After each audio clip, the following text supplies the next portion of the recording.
আসলে আমি আমার জীবন গল্প যেটা শেয়ার করতে চাচ্ছি সবার সাথে, আমার কাছে যেটা মনে হয়েছে যে আমি যে পরিবার থেকে বিলং করি, আমার ছোটবেলা যেভাবে কেটেছে এবং স্টেপ বাই স্টেপ প্রতিটা ইয়ারে আমি যে চেঞ্জেস দেখতে পেরেছি আমার পার্সোনাল এবং প্রফেশনাল লাইফে, এই জিনিসটা একজন স্পেশালি আমি মেয়েদের কথা বলবো যে তার জন্য একটা ইন্সপিরেশন হয়ে থাকতে পারে। সো সেই জায়গা থেকে আপনি আপনারটা শেয়ার করতে এসেছেন। সো আমরা স্টার্ট করতে পারি একেবারে ছোটবেলা থেকে, যেখান থেকে আপনার বলার আছে প্লিজ। কোন জেলায় জন্মগ্রহণ করেছেন? আমি হচ্ছে বেসিক্যালি ঢাকার মেয়ে। আমার দেশের বাড়ি হচ্ছে কেরানীগঞ্জ, বাহারবিটি। ওকে, শুরু করুন প্লিজ। আমার ছোটবেলা কেটেছে, আমরা হচ্ছে যৌথ পরিবার থেকে বড় হয়েছি শ্যামবাজার, পুরান ঢাকা। এবং আমার স্কুল ছিল হচ্ছে saint Francis Xavier's girls high school, যেটা হচ্ছে লক্ষ্মীবাজারে অবস্থিত। আমরা 4 বোন, আমাদের কোনো ভাই নেই। আমি হচ্ছে মেঝো। আমার বড় বোনের বিয়ে হয়ে গেছে অলমোস্ট 10 বছর, 2টা বাচ্চা আছে। তো আমার আব্বুরা হচ্ছে মানে সবাই খুব অবাক হয় যে আমার আব্বুরা খুব ফ্যামিলি আর কি খুব বড়। আমার আব্বুরা 10 ভাই 1 বোন। আমার আব্বু হচ্ছে মেঝো, আমিও মেঝো সন্তান। তো ছোটবেলার আপনার সবকিছুই খুব সুন্দর গোছানো ছিল, মানে একসাথে বেড়ে ওঠা, কাজিনদের সাথে খেলাধুলা করা। পুরান ঢাকাতে কি এটা? পুরান ঢাকা। ওকে। তো ওখানে তো প্রচুর মানে উৎসব জারি হোক না কেন সবকিছুতে একটা আমেজ লেগেই থাকে। পৌষ সংক্রান্তিও আমরা খুব ভালো মতো পালন করি। সো ছোটবেলা পর্যন্ত সবকিছুই ঠিক ছিল, স্কুল পর্যন্তও ঠিক ছিল। যখন আমি ইন্টারমিডিয়েটে পড়ি, আমার বাবা হচ্ছে, আমি একটু বলে নিই, আমার বাবা হচ্ছে পেশাগতভাবে হচ্ছে ব্যবসায়ী। এবং আমার যে বাকি চাচারা আছে আমাদের ফ্যামিলিতে টোটাল 4 জন ডাক্তার। একজন আছে হচ্ছে আপনার এনবিআর এর এখন ফার্স্ট সেক্রেটারি হিসেবে আমার চাচা। আর হচ্ছে আমার বাকি চাচারা হচ্ছে বিজনেস করে। তো আমার বাবা নটরডেম কলেজ থেকে আপনার ইন্টারমিডিয়েট পাশ করেছেন এবং তখন থেকে উনি ব্যবসার সাথে জড়িত। আচ্ছা। আমাদের বেসিক্যালি ব্যবসাটা ছিল হচ্ছে আপনার ইম্পোর্ট এক্সপোর্ট, যেটা কাঁচামাল শ্যামবাজারে, যেটা আদা, রসুন, পেঁয়াজ এই ধরনের। তো আমাদের নিজস্ব আড়ত ছিল। ওকে। তো যেগুলো আপনার সব ছোটবেলার মেমরি? সব ছোটবেলার মেমরি। ওকে। তখন পর্যন্ত মানে একদম স্পেসিফিক ভাবে যদি বলি যে ফিনান্সিয়ালি নিড বা অভাব জিনিসটা কি, এটা আমি কখনো বা আমার বড় বোনও কখনো আপনার ইন্টারমিডিয়েট পর্যন্ত আমরা ফেস করিনি বা ফিল করিনি। যেহেতু আবু আগে থেকেই পূর্ব ব্যবসায়ী ছিল, আমার চাচাদের মধ্যে যদি আমরা যেটা মনে করি ভালো থাকা, মানে সমাজে একটা ভালো থাকা, যেটা বলতে বুঝি যে নিজের একটা বাড়ি থাকবে, একটা গাড়ি থাকবে, এটাকে মোটামুটি সাধারণ জ্ঞানে আর কি আমরা ভালো থাকা বুঝি। তো সেটা আমাদের সবার আগেই হয়ে যায়।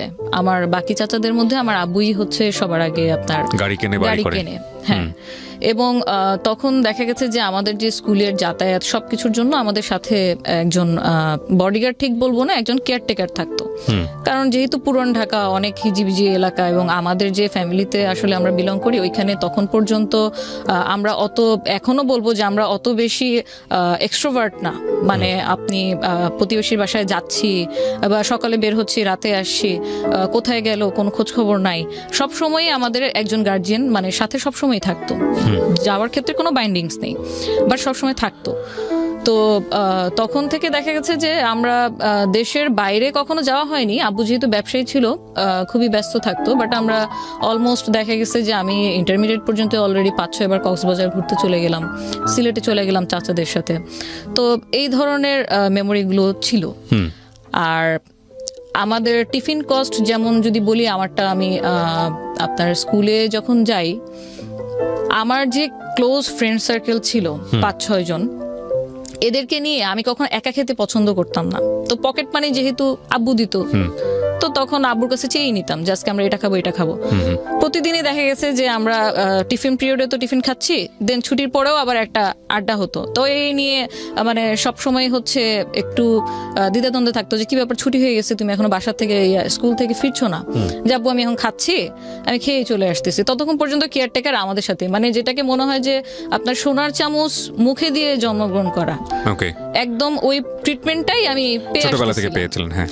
তো যখন ইন্টারমিডিয়েটে ভর্তি হই, আমার ইন্টারমিডিয়েট ছিল তো মতিঝিল আইডিয়াল কলেজ।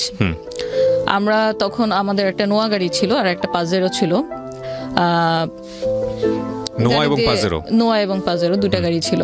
তা আব্বু অ্যাজ ইউজুয়াল আগের মতোই ব্যস্ত। আমাদের যেহেতু ছোটবেলাটা থেকেই আমরা দেখেছি আব্বুকে একজন প্রতিষ্ঠিত ব্যবসায়ী হিসেবে। সো ওই বয়সে আসলে আব্বু কি ব্যবসা করছে, কার কার সাথে করছে, তার পার্টনার কয়জন, তার কত টাকা ঋণ আছে, বা তার কি কত টাকা সাকসেস আছে, তার ব্যাংক ব্যালেন্স কত, অ্যাসেট কি কি, এগুলো কিন্তু আমরা আসলে বুঝতে পারিনি, ইভেন কখনো জানতেও পারিনি। কারণ আব্বু যেহেতু খুব অল্প বয়স থেকেই এন্টারপ্রেনার হয়ে গিয়েছিল, উনি বেসিক্যালি মেন ডিসিশনগুলো উনি একা একাই নিত। আচ্ছা। আর আমার আম্মুর কথা যদি বলি, আম্মু একান্তই পর্দানশীল এবং হচ্ছে আপনার ধার্মিক ছিল। সো আম্মুর সাথে আব্বু এই ধরনের ব্যবসায়িক আলাপচারিতা খুব একটা বেশি শেয়ার করতো না। আব্বুকে প্রায় দেখতাম যে হচ্ছে রাতে ঘুমাচ্ছে না, তো আমরা খুব মানে জিজ্ঞেস করতাম, জানার চেষ্টা করতাম, ঘুমের ট্যাবলেট নিচ্ছে, সবকিছু খাচ্ছে। আব্বুর আবার হার্টেরও প্রবলেম ছিল। মানে এরকম কখনো দেখেননি? এরকম কখনো দেখিনি, কারণ সবসময় ব্যস্ততার মধ্যেই কেটেছে। তো উনি যেহেতু মানে আমাদের সাথে কিছু শেয়ার করতো না, আমরা তখন বয়সে অনেক ছোট, মাত্র মানে মেট্রিক পরীক্ষা দিয়ে ইন্টারে ঢুকেছি, আমাদের সাথে তেমন কিছু শেয়ার করতো না। হয়তো এই সেন্স থেকেও করতো না যে ও তো মেয়ে মানুষ, ও তো আমার ছেলে না, হয়তো ছেলে হলে শেয়ার করতো, এরকম হতে পারে। তো অনেকদিন মানে এরকম জিজ্ঞাসাবাদের পর যখন ডাইনিং টেবিলে খেতে বসি, একদিন ফোনে কথা বলছে, তখন কনভারসেশন এই পাশ থেকে আমি যতটুকু শুনে বুঝলাম যে কোনো একটা কারণে উনি কাউকে একটা চেক দিয়েছে অন্য কারো গ্যারান্টার হয়ে, এবং সেই চেকটার টাকা অ্যাকচুয়ালি যার দেওয়ার কথা ছিল সে দিতে পারেনি। তখন আপনি ইন্টারে পড়েন? তখন আমি ইন্টারে পড়ি। আপনার বড় বোনের কি বিয়ে হয়ে গেছে? আমার বড় বোনের বিয়ে হয়নি। তখনও বিয়ে হয়নি? আচ্ছা, ওকে। তো আব্বুর যখন দেখলাম যে এই পাশ থেকে যখন শুনলাম যে এরকম কাউকে একটা চেক দিয়েছে, সেই চেকের এগেনস্টে এখন সে থ্রেট দিচ্ছে যে আপনি যদি টাকা গ্যারান্টার হয়েছেন, আপনি যদি না দেন তাহলে এটা তো আমরা কেস করে দিব। তো খুব বড় অ্যামাউন্টের, কোটি টাকার উপরে একটা চেক ছিল। তা এই অবস্থাতে যখন আব্বুকে আমি নিজে থেকে, আমি আব্বুর সাথে খুবই ফ্র্যাঙ্ক একদম ছোটবেলা থেকে। আমার ছোট বোনরা সবাই মানে আব্বুকে খুব ভয় করে বা শ্রদ্ধা করে, যেটাই করে, বাট আমি খুব ফ্র্যাঙ্ক। আমি সবসময় ওনার কোনো সমস্যা হচ্ছে কিনা বা আমার কোনো ডিমান্ড আছে কিনা এগুলো সবসময় সরাসরি বলতে পছন্দ করতাম। তো আব্বুকে যখন আমি সরাসরি জিজ্ঞেস করলাম যে হচ্ছে কোনো সমস্যা কিনা, তুমি কিসের চেকের ব্যাপারে কথা বলছিলাম, তো তখন বললো যে না কিছু না, এই একটু প্রবলেম হয়েছে আর কি। তো উনি এড়িয়ে যাওয়ার চেষ্টা করলো। তখন আমি বললাম না, তোমাকে আমি বেশ কিছুদিন ধরে দেখতেছি তুমি ঘুমাচ্ছ না, কেউ কি তোমাকে ফোনে কোনো থ্রেট করতেছে? তাহলে বলো, সলিউশন তো আছে। মানে বোনদের মধ্যে আপনি সবচেয়ে বেশি ফ্রি ছিলেন, মানে এই ধরনের কোশ্চেন তো বড় বোনের করার কথা। বড় বোনের করার কথা, এক্স্যাক্টলি, কিন্তু আমি আব্বুর সাথে বেশি ফ্র্যাঙ্কলি ছিলাম সব ব্যাপারে। তো আব্বু তখন বললো যে, তখন আমার সাথে শেয়ার করলো ঘটনা যে এরকম আমি তো একজনের উপকার করতে গিয়ে এখন আমি ফেসে গেছি। তো এখন দেখা যাচ্ছে যে ও টাকা তার দিচ্ছে না, এখন তারা আমাকে থ্রেট করছে যে হচ্ছে যদি না করি তাহলে চেকের মামলা হয়ে যাবে। এর মধ্যে একটা ছোট করে বলে রাখি, আমাদের মানে বিজনেস পারপাসে আব্বু ব্যাংক থেকে লোন নিয়েছিল বেশ কিছু অ্যামাউন্টের। তো ব্যাংক থেকে লোন নেওয়ার পরে সেই লোন এরকম বাড়তে বাড়তে বছরে বছরে বাড়তে বাড়তে প্রায় আপনার 24 কোটি টাকার কাছাকাছি চলে গিয়েছিল। ও, এটা আপনারা কেউ জানতেন না? আমরা জানতাম না, মাই গডনেস। কারণ এটা তো আমি যখন ছোট, আরো ছোট, তখন থেকে হচ্ছে। আচ্ছা, তখন থেকে হচ্ছে? হ্যাঁ, তখন থেকে অলরেডি হচ্ছে। মানে আমি ইন্টারের পরেই আমার মেন হচ্ছে আপনার মানে ক্রাইসিসটা শুরু হয়, সবকিছু আস্তে আস্তে খোলাসা হতে থাকে। ওই পর্যন্ত আমরা কিছুই জানতাম না। ওকে। তো আব্বু তখন বললো যে না, এরকম কিছু প্রবলেম হয়, সমস্যা নেই, আমি কথা বলে এটাকে আমি সর্ট আউট করে নিব। একদিন 2 দিন আবার গেল, 3 দিনের দিন আবার যখন দেখলাম এখনো তাকে ফোনে মানে কন্টিনিউ কিছু লোক মানে হয়তো হুমকি ধামকি দিচ্ছে, তখন আমি বললাম ব্যাপারটা আমি আবার আমার দাদার সাথে চাচাদের সাথে শেয়ার করার জন্য আব্বুরে বললাম যে আচ্ছা ঘটনাটা কি আমাকে বলো, আমরা কোন একটা সর্ট আউট তো করবো।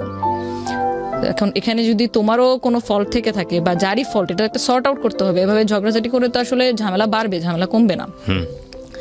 তো ওইখান থেকে দেখা গেলো যে হ্যাঁ, আবু বললো যে অমুকের কাছ থেকে আমি চেকটা আমি দিয়েছিলাম, কিন্তু এখন তো ওই উল্টা আমাকে থ্রেট দিচ্ছে।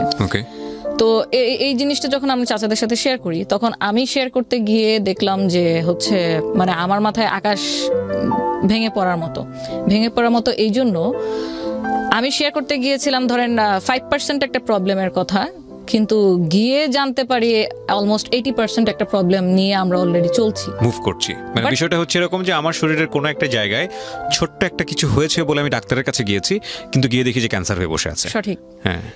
এবং যখন মানে দেখলাম যে আব্বু এত কিছু শুরু থেকে আমাদের কাছে মানে হাইডের পর হাইড করে আসতেছে, আমরা জানি না। আমাদের যে বাসাটা ছিল, নিজেদের বাড়ি ছিল যেটা শ্যামবাজারে 9 তলা বিল্ডিং ছিল, আব্বু পাকিস্তান থেকে মার্বেল পাথর ইম্পোর্ট করে বাসাটা বানায়। My goodness. ওটার নিচেই আমাদের আড়ত ছিল। সেই বাসাটার এগেনস্টে অলরেডি আপনার মানে নিলামের নোটিশ চলে আসছে পত্রিকাতে, লোনের এগেনস্টে, যে যদি লোনটা শোধ না করেন টাইমলি, অলরেডি তো চেকের ব্যাপারটা ছিলই একটা মাইনর জিনিস, বাট এটা যখন জানতে পারি যে পত্রিকাতে চলে আসছে নিলাম হবে, এটা তো মানে সেই লেভেলের একটা বদনাম। বিশেষ করে আমাদের মতো ফ্যামিলি, আমরা তো ওখানে আমাদের ব্যবসা, আমার দাদা 1964 থেকে ব্যবসা করে, সো ওখানে আমরা খুবই রিনোন। তো যখন এটা জানলাম, আমার জাস্ট এটাই মনে হচ্ছিল যে তাহলে আমাদেরকে কেন বলা হয় নাই, আমরা তো অ্যাটলিস্ট হয়তো কিছু করতে পারতাম না, বাট একটা সাজেশন মেয়ে হিসেবে যতটুকু গাইডলাইন দেওয়ার কথা ততটুকু তো দিতে পারতাম, যতটুকুই নলেজে ছিল। তো এটা জানার পর তো তখন আব্বুকে গিয়ে আবার যখন বাসা ব্যাক করলাম, বাসা ব্যাক করে আব্বুকে বললাম, আব্বু এই ঘটনা, তাহলে আমাদেরকে কিছু বলো নাই কেন? বলে তোরা টেনশন করবি এই জন্য বলি নাই। তোরা টেনশন করবি, আমরা যে তোমার 4টা মেয়ে, আম্মু আছে, আমাদের যদি আজকে বাড়িটা মাথার উপর থেকে ছাদটা যদি সরে যায়, আমরা যাব কোথায়? তাহলে ফিউচার প্ল্যান কি? তোমার তো একটা ব্যাকআপ তো থাকবে, তুমি এত বছর ধরে বিজনেস করতেছো, তো সেখানে তো মানে কোন একটা অ্যারেঞ্জমেন্ট তো থাকবে, হয়তো এফডিআর থাকবে, না তো অন্য কোথাও জায়গা কেনা থাকবে, কোনো ফ্ল্যাট কেনা থাকবে। আমাদের তাহলে সিকিউরিটি সিস্টেমটা কি ফিউচার? তার চেয়ে বড় কথা হচ্ছে তুমি কিভাবে এত টাকা মানে লস হলো তোমার, বা এত লোনটা কি কিসের জন্য হলো, এটার অ্যান্সার কি দিয়েছিল সে? এটার অ্যান্সার বলতে আব্বু যেহেতু অল্প বয়স থেকে ব্যবসা করছে, তো যখন দেখছে যে একটা বিজনেস করে ভালোই প্রফিট হচ্ছে, তখন একই সাথে আরো 3টা বিজনেস করে ফেলছে, এবং সবগুলোতে মোটামুটি ধরা গেছে। সবগুলোতে মোটামুটি যেমন প্রফিট করেছে। ব্যবসায় আসলে হয় কি, যে লাভ হলে 500 টাকা লাভ হয়, লস হলে বা 5000 টাকা একসাথেই লস। জাস্ট এই কারণেই আপনার ওই ব্যাংক লোনে যাওয়ার কারণে আমার দাদার সবসময় নিষেধ ছিল যে ব্যাংকে লোন করো না, কারণ এটা আমাদেরকে মানায় না, সবাইকে ব্যাংক লোন মানায় না। তো উনি জানায়ও নেই যে উনি ব্যাংক লোন করছে। তো অনেক কিছুর ব্যাপারের কারণে উনি অনেকের কাছে ইনফরমেশন হাইড করে গেছে। কিন্তু এই যে আমার যে একটা ইনসিকিউর আমি ফিল করলাম তখন, যে আমাদেরকে জানাও নাই, তাহলে এখন যদি বাসাটা সত্যি সত্যি নিলাম করে দিতে হয় বা কাউকে সেল করে দিতে হয়, আমরা কোথায় যাব? রাইট। তখন আব্বুর কাছে এটার কোনো অ্যান্সার নাই। অ্যান্সার এই জন্য নাই যে উনি ভাবছে যে ব্যাংক ব্যালেন্স তো আছে, আমরা কোথাও না কোথাও যাব, কোথাও না কোথাও গিয়ে উঠবো। বাট এই যে একটা ট্রিপ্লেক্স বাসা, 9তলা বিল্ডিং, যেটা বানাতে খরচ হয় আনুমানিক 10 কোটি টাকার কাছাকাছি, কিন্তু পরে বদনামের ভয়ে কারো কাছে সেল করে দিলাম 2.25 কোটি টাকা, মানে মাত্র 2.25 কোটি টাকায়। তো এখানে তো অলমোস্ট লস। আমি যদি এখান থেকে প্রফিট করে বের করতে পারতাম, তাহলে আমার সেকেন্ড কোন অ্যাড্রেস আমি করতে পারতাম। সো এটা আপনার ইন্টারমিডিয়েটে পড়া অবস্থায় ঘটনা? ইন্টারমিডিয়েটে পড়া অবস্থায় ঘটনা। ওকে।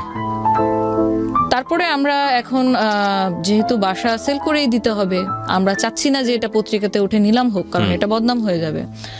তখন গিয়ে আমরা আশ্রয় নিই আমাদের দাদি বাসায়, যেখানে আমরা বড় হয়েছি, যেখানে অলরেডি আমার চাচারাও থাকছিল। তো ওখানে অলমোস্ট কোনো কিছুই, কোনো প্ল্যানিং সে করেনি, শুধু বিজনেসই করে গিয়েছে। তো 2 বছর দাদি বাসায় থাকার পরে আমাদের পড়ালেখার পারপাসে, ততদিনে আমার ইন্টারমিডিয়েট শেষ, আমি ইন্টারমিডিয়েটে ভর্তি হয়েছিলাম, 2 বছরের ইন্টারমিডিয়েট শেষ। তখন আমি অনার্সে ভর্তি হবো ঢাকা সিটি কলেজে। তো ডিস্টেন্সটা অনেক বেড়ে যায়, যে এখান থেকে আবার ধানমন্ডি এসে ক্লাস করতে হবে। আমার বড় ততদিনে কি হয়েছে, আপনার বাবার বিজনেস সম্পূর্ণ গুটিয়ে নিয়েছে? তখন বিজনেস যেটা ছিল আমাদের আড়তের, সেটা সম্পূর্ণ নেই, এবং উনি ট্রাই করছিল ওনার যেটা আপনার ফিক্সড টাকা আছে সেটা দিয়ে নতুন কোনো ব্যবসা দাঁড় করানোর, পার্টনারশিপে অন্য কারোর সাথে। এরকম কন্টিনিউ উনি ট্রাই করে যাচ্ছে, যেটাই ট্রাই করছে সেটা ফল হচ্ছে, যেটাই ট্রাই করছে সেটা ফল হচ্ছে। এটার মধ্যে মানে শুধুমাত্র যে লোনের কারণে আব্বু মানে ডুবে গেছে সেটা বলবো না, এখানে আপনার 50% দায়ভার ওরকম মানুষেরও আছে যারা হয়তো, আব্বু এরকম ছিল, আব্বুর নামই অনেকে দিয়ে দিয়েছিল যে আপনি তো হাতেম তাই, যেই হেল্প চেতে আসে আপনি তাকেই হেল্প করেন, আপনি কোনো প্রমাণ ঘেটে দেখেন না যে আসলেই কি সে নিডি কিনা। আচ্ছা, কেউ একজন এসে কান্না করলো আপনার সামনে, আপনি 2 হাত ভরে ড্রাই করে যা আছে আপনি দিয়ে দিলেন।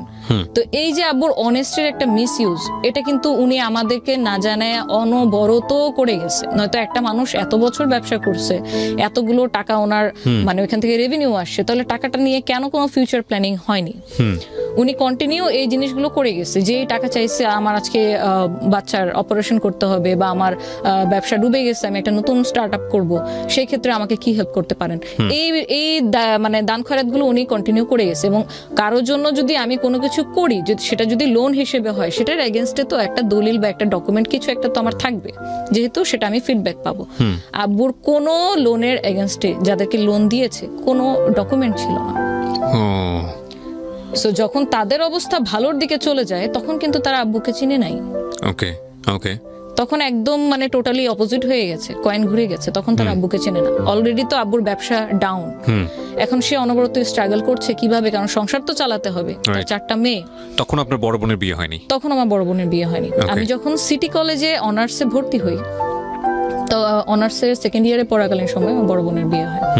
তো আমাদের এখন, আমার তো আগে ছিল পুরান ঢাকায় স্কুল, আমি যাতায়াত করতাম আমার নিজস্ব গাড়িতে, কিন্তু এখন সিনারিওটা পুরোটা মানে একটা সিনেমার মতো আর কি চেঞ্জ হয়ে গিয়েছে, যে এখন আমরা থাকি পুরান ঢাকায়, বাট আমাকে ক্লাস করতে যেতে হচ্ছে সিটি কলেজে। আমার বোন তখন পড়তো আপনার স্ট্যামফোর্ডে এনভায়রনমেন্টাল সায়েন্সে। তো যাতায়াত ব্যবস্থার জন্য আমাদের দাদিবাসায় যতগুলো গাড়ি ছিল আসলে সব চাচারাই যার যার পার্সোনাল গাড়ি ইউজ করতো। যে ডাক্তার সে তার গাড়ি নিয়ে বের হয়ে যাচ্ছে, যে ব্যবসায়ী সে তার গাড়ি নিয়ে বের হয়ে যাচ্ছে। তো এই কমিউনিকেশন গ্যাপটা কিভাবে ইরেজ করা যায় সবকিছুই দেখা গেল যে একটা টানাপোড়ার মধ্যে চলে আসতেছে।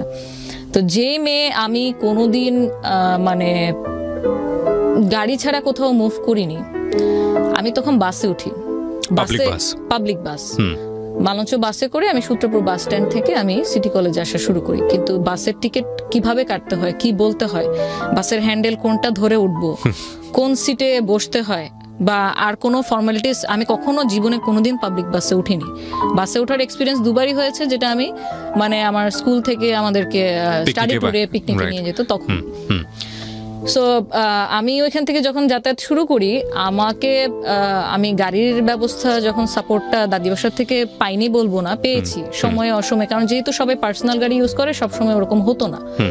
তো আমার ক্লাস থাকতো ধরেন সকাল 8:45-র মধ্যে, 7:30-র মধ্যে ক্লাস শুরু হয়ে যাবে এবং 1টার মধ্যে ক্লাস শেষ। বাট সেই আমাকে উঠতে হতো ভোর 6টায়, আমি বাস কাউন্টারে গিয়ে তারপর হচ্ছে বাসের টিকিট কেটে আমি 7:45-র মধ্যে ক্লাসে উপস্থিত। এবং আমাদের সিটি কলেজের রুলসটা এত স্ট্রিক্ট ছিল যে 85% যদি আমার প্রেজেন্ট না থাকে সেক্ষেত্রে আমাকে পরীক্ষাতে অ্যালাউ করা হবে না। এবং ছুটির পরে আমি আবার আমার ভাড়া বাঁচানোর জন্য, কারণ তখন অলরেডি কিন্তু আমি ফেস করতেছি, আমি যে আগে আব্বুর কাছ থেকে পকেট থেকে 200 টাকা 300 টাকা নিয়ে গিয়ে ফ্রেন্ডদের নিয়ে টিফিন করতাম, সেই আমি এখন আমার টিফিনের খরচ বাঁচানোর জন্য আমি আসার সময়, ব্যাক আসার সময় দেখা গেছে যে আমি আর বাস ইউজ করছি না, কারণ আমার 8 নাম্বার চাচি তখন পপুলার মেডিকেলে। তো আমি স্টার কাবাব যেটা আছে ধানমন্ডিতে সিটি কলেজের পাশেই, ক্লাস শেষে 1টা থেকে বিকেল 5টা পর্যন্ত স্টার কাবাব বেকারিতে আমি ওয়েট করতাম। তো ওয়েট করতে করতে দেখা গেছে যে মানে এতক্ষণ তো আসলে একা একা বসে থাকা যায় না, গেলাম কিছু খেলাম, কিন্তু কতক্ষণ আর এভাবে বসে থাকবো, ব্যাগ নিয়ে কখনো কখনো ঘুমিয়েও যেতাম। এই জিনিসটা আমার সাথে রিপিটেশন চলতে থাকে অলমোস্ট 5 বছর অনার্স চলাকালীন সময়। তো তখন দেখা গেছে প্রতিদিনে যদি আমার 30 টাকা বা 40 টাকা করেও আমার টিকিটের খরচটা আমি বাঁচাই, সেটা আমি পরবর্তীতে আমি আরেকদিন টিফিন করতে পারছি। বা আমার যে টিউশন গুলো আছে, আমি অ্যাকাউন্টিং টিউশন পড়তাম, আমার ফাইন্যান্স পড়তে হইতো, ওই টিউশন ফি গুলো আমার দেখা গেছে যে ওখান থেকে ম্যানেজ হতো। কারণ তখন পর্যন্ত আব্বু মানে ওই যে বলে না, মানুষ যদি আপনার নিচু থেকে উপরে ওঠে তাহলে যে স্ট্রাগলটা করতে হয় সেটা একমুখী, কিন্তু যখন মানুষ একবার উঠলো আবার পড়ে গেল এবং তখন তাকে মানিয়ে চলার যে একটা ব্যাপার, ভয়ঙ্কর, এইটা আসলে মানে ভাষায় বলা যাবে না, এক্সপ্লেইন করার মতন। এটা ভয়ঙ্কর থেকেও ভয়ঙ্করতম জিনিস। কারণ আমি যেখানে আগে টিফিন কিনতে যেতাম, যে আমি যা পছন্দ হতো, যেটা খেতে মন চেত আমি কিনতাম, এখন আমার টিফিন কিনতে গেলে আমার হিসাব করতে হচ্ছে আমার কাছে কত টাকা আছে, এবং আজকে যদি আমি এটা কিনি, It's true, absolutely it's true, cause আমি বুঝতে পারছি আপনার ফিলিংসটা কি হতে পারে। এই জন্যই আমাদেরকে সবসময় একটা কথা মনে রাখা দরকার, সেটা হলো যে আমরা যে সিচুয়েশনেই বিলং করি না কেন, এটা যে কোনো মুহূর্তেই এটা এদিক ওদিক হয়ে যেতে পারে। বাট এই স্টোরি থেকে দুর্দান্ত একটা লেসন আছে, আপনারা শেষ পর্যন্ত কন্টিনিউ করেন। এই লেসনের জায়গাটা আমি আপনাদের খুব স্ট্রংলি বলতে পারি যে ডেফিনেটলি এখানে আছে, এবং শেষ পর্যন্ত আমরা শুনলে বুঝতে পারবো যে আসলে কত বড় শিক্ষণীয় একটা গল্প এটা। বলেন তারপর। তো এইভাবে মানে চলতে থাকে, পড়ালেখা চালাতে থাকে, কারণ আমি অলরেডি তখন লাইফে কি হতে পারে বা কতটুকু আমি ফেস করতে যাচ্ছি সেটা অলমোস্ট কিছু হলেও টের পাচ্ছিলাম। আমি যখন সিটি কলেজে ভর্তি ফর্ম আনতে যাই, আমার কিন্তু সিটি কলেজে পড়ার বিন্দুমাত্র ইচ্ছা ছিল না, কারণ আমার ফ্রেন্ডরা ম্যাক্সিমাম আপনার হচ্ছে প্রাইভেট ভার্সিটি অথবা পাবলিক ভার্সিটি। তো পাবলিক ভার্সিটি যেহেতু পড়বো না, আমার মানে স্বপ্নে ছিলাম ব্র্যাকে বিবিএ করবো।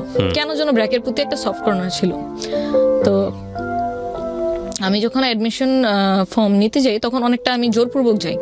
আমার বড় বোনের সাথে আমি ব্যাপারটা শেয়ার করি যে আমি ব্র্যাকে পড়তে যাচ্ছি। তো সে তখন আমার মানে চোখে আঙ্গুল দিয়ে দেখিয়ে দেয় যে দেখ, আমাদের তো মানে বাস্তব অবস্থা হচ্ছে এখন এরকম, 3 মাস পর পর সেমিস্টার ফি দেওয়া লাগবে, যেটা এখন পসিবল না। সো তোর পরে আরো 2টা বোন আছে, এখন খরচ টরচ যদি সব তোর মধ্যেই চলে যায় তাহলে বাকি 2টা বোনকে তো আর পড়ানো হবে না।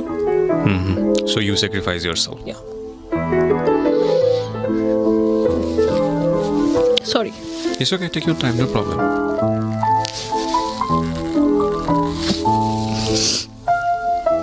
ভেরি লার্নিং স্টোরি প্রিয় দর্শক এবং শ্রোতা, শেষ পর্যন্ত শুনবেন আপনারা। একটা মেয়ে বাংলাদেশে কি পারে এবং একজন নারী বাংলাদেশে কি পারে সেটা শিখতে হলে, জানতে হলে এই গল্পটা আমাদের শেষ পর্যন্ত শোনা উচিত। তারপর কি হলো? তারপর আমি তো ভর্তি হলাম, অ্যাকাউন্টিং আমার ফেভারিট সাবজেক্ট ছিল ইন্টারে থেকে, ইন্টারে ভর্তি হলাম যে ঠিক আছে, যদি আজকে আমি প্রাইভেট ইউনিভার্সিটিতে না পড়ার কারণে আমার বাকি 2 বোন ভালো টিউশন পায় তো আমি তো হ্যাপি। তো আমি ভর্তি হলাম, পড়ালেখার দিকে মনোযোগ দিলাম, কারণ যেহেতু আব্বুর অবস্থা এরকম, তখন পর্যন্ত উনি মানে ফিক্সড কোনো ইনকাম সোর্স বের করতে পারেনি, সেভিংস যা ছিল ওটাই ভেঙে ভেঙে ভেঙে এভরি সিঙ্গেল মোমেন্টসে আমরা চলতেছি। ফ্যামিলিতে একটা আর্থিক টেনশন, কি হবে এরকম একটা ব্যাপার, ফিউচারটা কোন দিকে যাবে, 4টা বোন এবং বাবার এই অবস্থা। তারপর আমি অনার্স কন্টিনিউ করছি, টিউশন এদিক দিয়ে কন্টিনিউ করছি। আমরা একটা পর্যায়ে ফিল করলাম যে এইভাবে আসলে এত দূর থেকে বোনদের যাতায়াত করা, আমার ছোট বোন, আমার ইমিডিয়েট ছোট বোন যে ছিল সে হচ্ছে আবার আপনার গুলশান মানারাত স্কুলে তাকে দিলাম, ইংলিশ মিডিয়াম স্কুল, ইংলিশ মিডিয়ামে আমার একদম ছোটটা। আর ইমিডিয়েট যেটা ছিল সে ঢাকা কমার্স কলেজে। তো প্রত্যেকটা ইনস্টিটিউশনই আমাদের পুরান ঢাকা থেকে খুব দূরে, তো পড়াশোনার তাগিদেই মেনলি আমরা তখন মোহাম্মদপুর শিফট হয়ে যাই। ওকে, মোহাম্মদপুর শিফট হওয়ার পরে আমার বড় বোনের বিয়ে। মোহাম্মদপুর যে শিফট হয়ে আমরা যে বাসাটায় উঠি ইকবাল রোডে, বাসা ভাড়া ছিল মান্থলি 50,000 টাকা, এবং আপনার সার্ভিস চার্জ বাকি অ্যাডিশনাল ইউটিলিটি সবকিছু মিলে অলমোস্ট আরো 5,000, মানে 55,000 টাকার মান্থলি। মানে এখানে একটা আমাদের প্রশ্ন আসতে পারে দর্শকদের, যে যেহেতু আপনাদের ওই পরিমাণ এফোর্ট ছিল না, তাহলে এত হাইলি মানে ভাড়া দিয়ে এত দামি বাসায় কেন ওঠা দরকার? আচ্ছা, এই ব্যাপারটা টোটালি মানে আমি ব্লেম ঠিক বলবো না, মানে ডিসিশন মেকার ছিল আমার আব্বু। আচ্ছা, আমার আব্বু সবসময় আমাদেরকে যেভাবে লালন পালন করে মানে বড় করেছে ওটাই রাখতে চাইতো। মানে আমার মেয়েরা কষ্ট করবে, তাদের কষ্ট হবে। ইভেন আমি যে বাস জার্নি করি এটা আব্বুর পছন্দ ছিল না। আব্বু চাইতো যে আমি সবসময় সিএনজি দিয়ে আসি, কিন্তু আমি তো জানি, আমি তো ক্যালকুলেট অলরেডি করছি যে আমি যদি প্রতিদিন পুরান ঢাকা থেকে 300-350 টাকা সিএনজি ভাড়া দিয়ে আসি, তাহলে আমার মান্থলি আমার পিছনে শুধু সিএনজি ভাড়া কত চলে যাচ্ছে। এবং সেটা যদি আমি কিছুটা হলেও সেভ করতে পারি, ওটা তো আমি আরেকটা কাজে, আমার হয়তো কোনো একটা কোচিং এর কাজে আমি ইউজ করতে পারবো। তো সেই জন্য দেখা গেছে আমি কোনো না কোনো ভাবে ওনাকে কনভিন্স করে নিয়েছি। আব্বু কখনো চাইনি যে আমরা যেখানে আমরা ট্রিপ্লেক্স বাসায় থেকে অভ্যস্ত সেখান থেকে সরাসরি একটা ফ্ল্যাটে চলে আসলাম, একটা 1400 স্কয়ার ফিট ফ্ল্যাটে, যেখানে আমার আব্বুর টোটাল মানে সংসার জীবনের যা কিছু ছিল অলমোস্ট আপনার মানে ওখান থেকে 60% সেল করে দিয়েছে, নয়তো কাউকে দান করে দিয়েছে, কারণ সব জিনিস তো আর মুভ করা সম্ভব হবে না। তো একটা ফ্ল্যাটের মধ্যে আমরা উঠলাম ইকবাল রোডে। ওইখান থেকে দেখা গেছে যাবো প্রতিদিন কাজের তাগিদে নতুন নতুন জায়গায় যাচ্ছে, নতুন নতুন মানুষের সাথে মিশছে, কি করা যায়, যতটুকুই টাকা হাতে আছে এটা নিয়ে আমার একটা ইনকাম সোর্স তো বের করতে হবে, আদারওয়াইজ আমি তো ফ্যামিলি নিয়ে চলতে পারবো না ঢাকা শহরের মতো জায়গায়।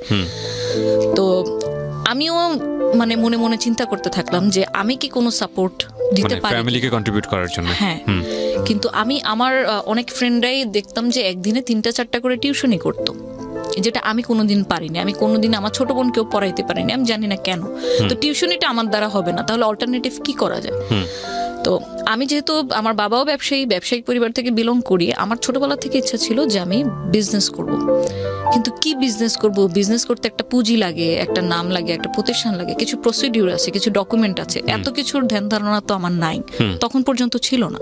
বাট আমার কিছু একটা করতে হবে যেটা দিয়ে আমি আর্নিং করতে পারবো, যেটা দিয়ে আমি আমার ফ্যামিলিতে কিছু হলেও কন্ট্রিবিউট করতে পারবো। আমার বড় বোনের যেহেতু আমরা মোহাম্মদপুরে মুভ করার পরপরই বিয়ে হয়ে যায়, সো ওর পক্ষে আসলে অতটুকু সম্ভব ছিল না আমাদেরকে কন্ট্রিবিউট বা দেখাশোনা করা, ফিনান্সিয়ালি কন্ট্রিবিউশন যেটাকে বলে।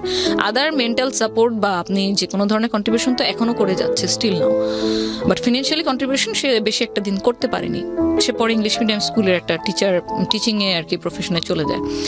তারপর আমি যখন অনার্স ভর্তি হই তখন আমি যেহেতু একটু এক্সট্রোভার্ট, আমার ফ্রেন্ড সার্কেল খুব ভালো আমি মেনটেন করতে পারি বা সবার সাথে মিশতে পারি, ওই সুবাদে আমার দেখা গেছে যে আমার ক্লাসেই খুব ভালো ভালো ফ্রেন্ড তৈরি হয়ে যায়। এবং সবার ক্ষেত্রেই মানে এমন একটা ফিডব্যাক আমার পেতে হয়েছে, যখন আমার সাথে কেউ মিশতো খুব ভালো ঘনিষ্ঠ ফ্রেন্ড হয়ে গেছে, আস্তে আস্তে যখন ও আমার ব্যাকগ্রাউন্ড জানতো, আমার ফ্যামিলি এই বাবা এই ছিল, আমরা অমুক জায়গায় ছিলাম, আমাদের এই ছিল, সবাই শুধু আমাকে একটা কমন কোশ্চেন কেন যেন করতো, তোমাকে দেখে তো বোঝা যায় না যে তোমাদের এত মানে সম্পত্তি ছিল। তা কোশ্চেনটা আমার কাছে খুব ব্যক্তিগতভাবে ফানি এই জন্য লাগতো যে আমাকে কি অলওয়েজ শো করতে হবে যা আমার কি আছে? আমি তো এটা তখন শো করতে পারবো যেটা আমি নিজে ইনকাম করতে পারবো। ওটা আমার দাদার ছিল, ওটা আমার বাবার ছিল, ওটা আমার ছিল না। সো যাই হোক, এভাবে করে যখন আমি খুব ভালো একটা ফ্রেন্ড সার্কেল মেনটেন করলাম, ওখানে একটা ফ্রেন্ডের সাথে আমার খুব ফিমেল ফ্রেন্ড, যেহেতু অনার্সে পড়তাম, খুব ভালো সম্পর্ক হয়, খুব ভালো ফ্রেন্ডশিপ। তো ওর সাথে আমি আমার এই আইডিয়াটা শেয়ার করি যে আমি এরকম ক্রাইসিস যাচ্ছে, তো আমরা যদি এখন আমি চিন্তা করছি যে কিছু একটা করি, কিছু একটা করলে ইনকাম হলো। তো একে একে আসলে সত্যি কথা বলতে সাহস পাচ্ছিলাম না। পুরান ঢাকা থেকে বিলং করি, ঠিক আছে, আমার সোর্সিং জানা আছে, কোথায় কি পাওয়া যায়। বিজনেস করতে গেলে আমি যদি প্রোডাক্ট নিয়ে কোনো বিজনেস করি বা সার্ভিস নিয়ে করি, কোন জায়গাটায় চিপে আমি কোন জিনিসটা পাবো, কোন জায়গায় আমার ম্যান পাওয়ারটা আমি ভালো পাবো, চিপে পাবো, এক্সপার্ট পাবো, এই আইডিয়াগুলো আমার ছিল। কিন্তু যে একজন থাকে না যে সাপোর্ট দেওয়ার মতো, তো আমি মনে মনেই খুঁজছিলাম যে সেটা যদি আমার ভালো বেস্ট ফ্রেন্ডই হয় তাহলে কেন না।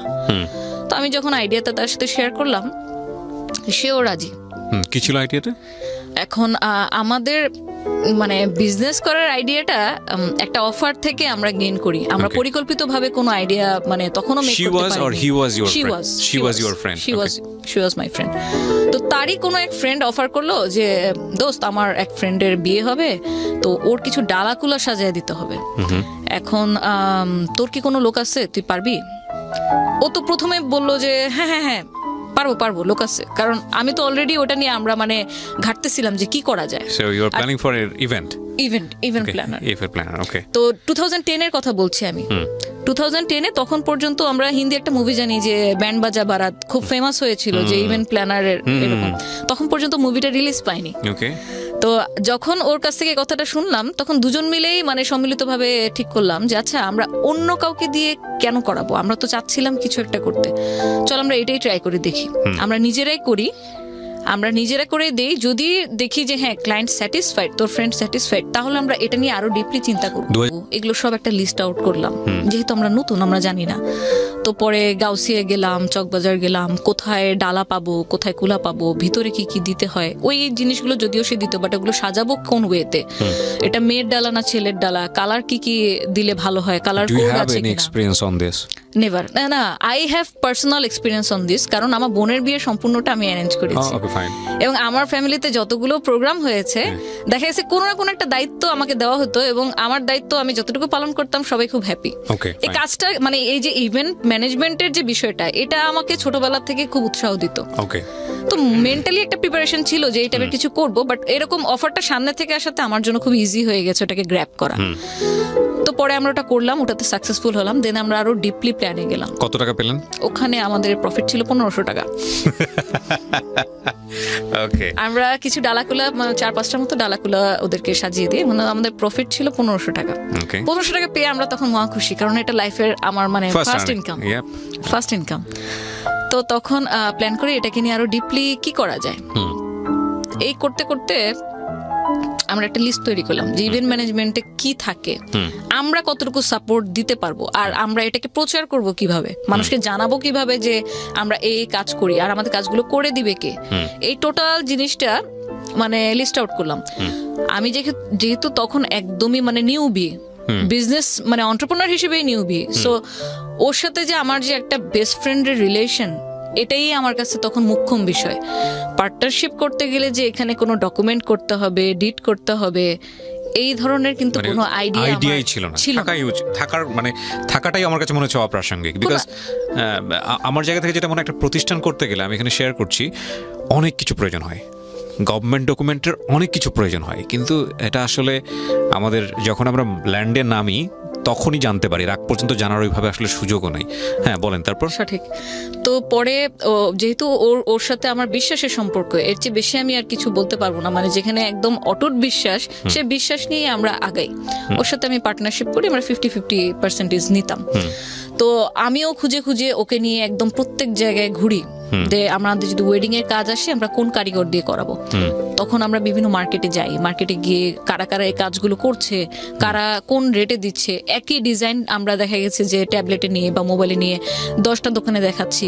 তো যে কারিগর রেটটা কম দিচ্ছে, তুলনামূলকভাবে তার কাজের মান ভালো, আমরা আবার বিভিন্ন ভেন্যুরে কি করতাম, সাপোজ যে ওনারই কোনো ইভেন্ট চলছে, উনি হয়তো অফার দিল, ম্যাডাম আপনি যদি আমার কাজ দেখতে চান আইসেন।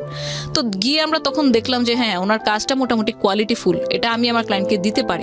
তো এরকম ভাবে বিভিন্ন জাস্টিফিকেশন করে আমরা একটা টিম ক্রিয়েট করি যে আমাদের ওয়েডিং এর কাজ হলে ওকে দিয়ে করাবো, বার্থডের কাজ হলে ওকে দিয়ে করাবো, আর এই যে কনসালটেন্সির যে জিনিসটা এটাই থাকবে আমাদের প্রফিট। এবং এই পার্টটাতে দেখা গেছে যে টোটাল ক্লায়েন্টের সাথে যত ধরনের ডিলিংস, এই টোটালটাই আমার ফ্রেন্ড করছে। যে ক্লায়েন্টের সাথে যোগাযোগ করা, ফেসবুকে কেউ মেসেজ দিল তাকে রিপ্লাই দেওয়া, আমরা জাস্ট একটা ইনিশিয়াল ভাবে 22,000 টাকার একটা ইনভেস্টমেন্ট নিয়ে নামি। এবং তখন যেহেতু ডিজিটাল মার্কেটিংটা কি এই ব্যাপারে কোনো জ্ঞান ছিল না, শুধু জানতাম কি ব্যবসা মানে হয়তো ফেসবুকে একটা পেজ খুললেই হয়ে যায়। তো এই 22,000 টাকা দিয়ে আমরা ভিজিটিং কার্ড করি, আমরা আমাদের বিভিন্ন ভলেন্টিয়ার করব, তাদেরকে দিয়ে লিফলেট বিলি করাবো বিভিন্ন কলেজের সামনে, স্কুলের সামনে, কোচিং এর সামনে, ওদের জন্য টি শার্ট বানাই, লিফলেট বানাই। প্রতি শুক্রবারে জুম্মার সময় আমরা ওইখানে মসজিদের সামনে লিফলেট বিলি করাই। ইভেন কখনো এমনও হয়েছে যে আমি আর ও সরাসরি নিজেই দাঁড়িয়ে লিফলেট দিচ্ছি, যেটা আমার ফ্যামিলিতে কেউ কোনোদিন, মানে আজকে যা আমি বলবো তা হয়তো আমার ফ্যামিলির মানুষ আজকেই আমার কাছ থেকে প্রথম শুনবে, তার আগ পর্যন্ত শুনে নেই। তো বসুন্ধরা সিটির মতো মার্কেট, বসুন্ধরা সিটির সামনে দাঁড়িয়ে আমি মানে নিজে দাঁড়িয়ে লিফলেট বিলি করেছি। কারণ তখন যদি আমার জায়গায় আমি আরেকটা ভলেন্টিয়ারকে নিয়োগ করি, তাকে তো কিছু একটা টাকা আমাকে দিতে হবে। তো এভাবে করে মার্কেটিং যখন আমরা করি, আমরা লাকি ছিলাম যে আমরা আমাদের উদ্যোগটা নিয়ে ফেব্রুয়ারি মাসে, যখন অলমোস্ট বিয়ের একটা আমেজ চলে, প্রথম অবস্থাতে আমরা 2-3 জন ফ্রেন্ড সার্কেল থেকে আমরা কাজ পেয়ে যাই। তখন পর্যন্ত নাম দেওয়া হয়নি প্রতিষ্ঠানের নাম, আমরা ভার্বালি একটা দিয়েছি যেটা ফেসবুক পেজে ছিল, রোজ পেটাল ডেকোর, এই নামে আমাদের ফেসবুক পেজটা ছিল। তো তখন তো ইন্টারনেট বলতে যা বুঝি, আমার বাসায় যেহেতু পার্সোনালি 94 থেকে আমি কম্পিউটার ইউজ করি, তো ইন্টারনেটে ব্রাউজিং কিভাবে কোন ওয়েবসাইটে করব, কি কি পাওয়া যায়, মোটামুটি আমার ভালো একটা জ্ঞান ছিল। তো স্যাম্পল ডেকোরেশন, স্যাম্পল 1, স্যাম্পল 2, যেহেতু আমি কোনো কাজ করিনি, আমি নতুন, আমার নিজের কোনো পোর্টফোলিও নেই, তো ওরকম করে আমি কিছু ডিজাইন নামিয়ে আমরা আমাদের পেজটা সাজাই যে আপনি যদি কোনো কাজ করাতে চান আমরা এরকম করে দিতে পারবো। ফেসবুকে অনলি ফেসবুকে, আমাদের কোনো ওয়েবসাইটও ছিল না। তো পরে ওখান থেকে কিছু কাজ আসে, আমি যে অলরেডি কাজ শুরু করে দিলাম, আমি কাজ করছি, উইদিন 6 মান্থ আমার বাসায় কেউ জানতো না। এবং এটার কারণটা যদি বলি, আমি জানতাম যে এটা আমার বাসায় অ্যাকসেপ্ট করবে না।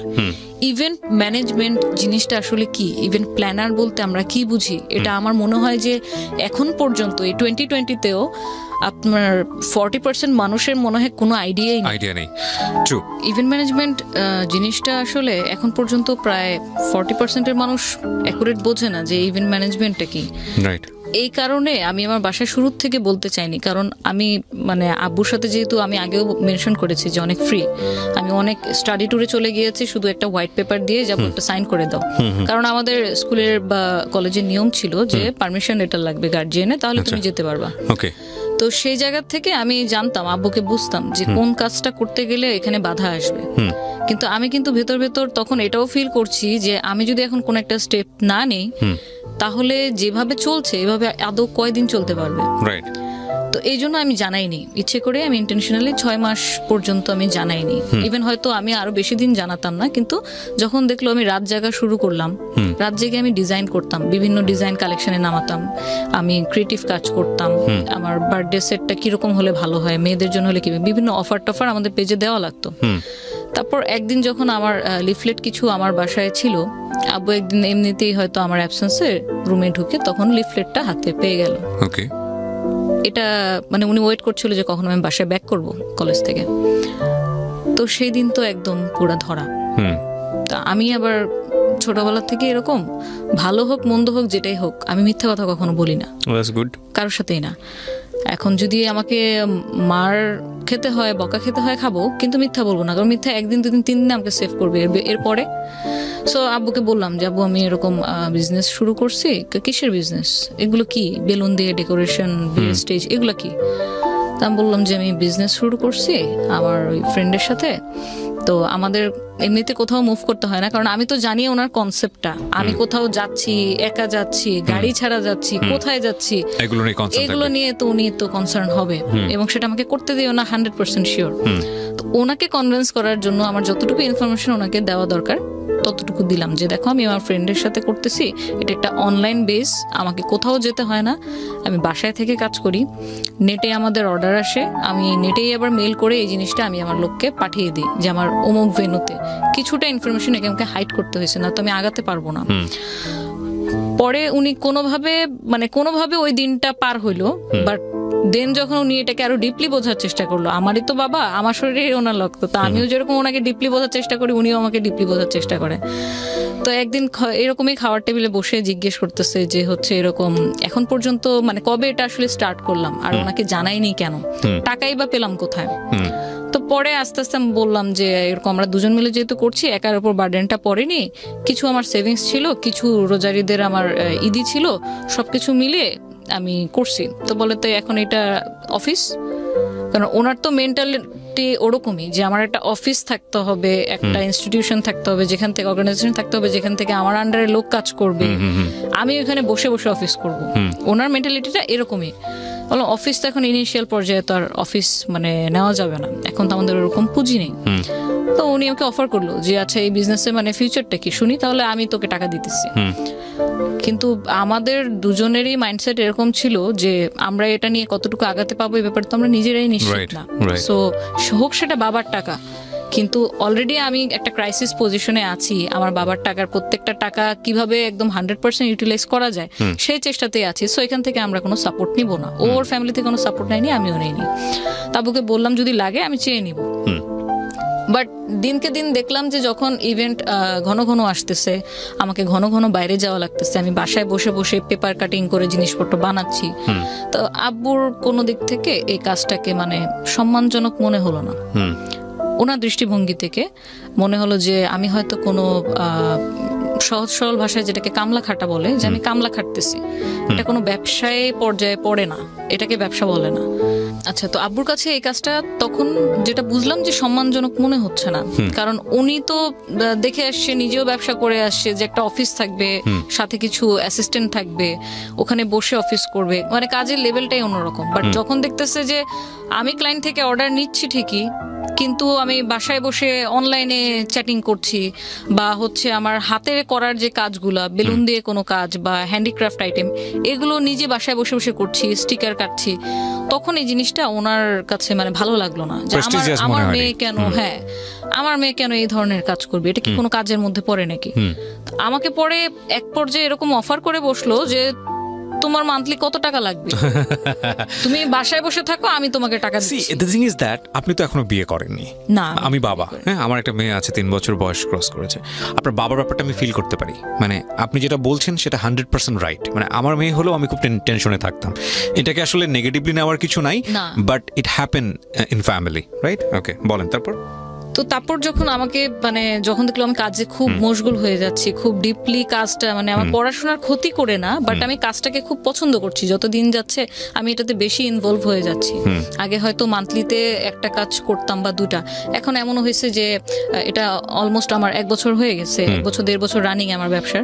তো তখন দেখা গেছে যে আমার একটু বেশি বেশি অর্ডার আসতেছে, তখন অফ সিজনেও আমি কাজ করতেছি, আমাকে পেমেন্ট দেওয়ার জন্য বাসায় বিভিন্ন লোক আসতেছে, হয়তো নিচে দাঁড়াচ্ছে যে ম্যাডাম পেমেন্টটা নিয়ে আসছি, এটা একটু কালেক্ট করার জন্য।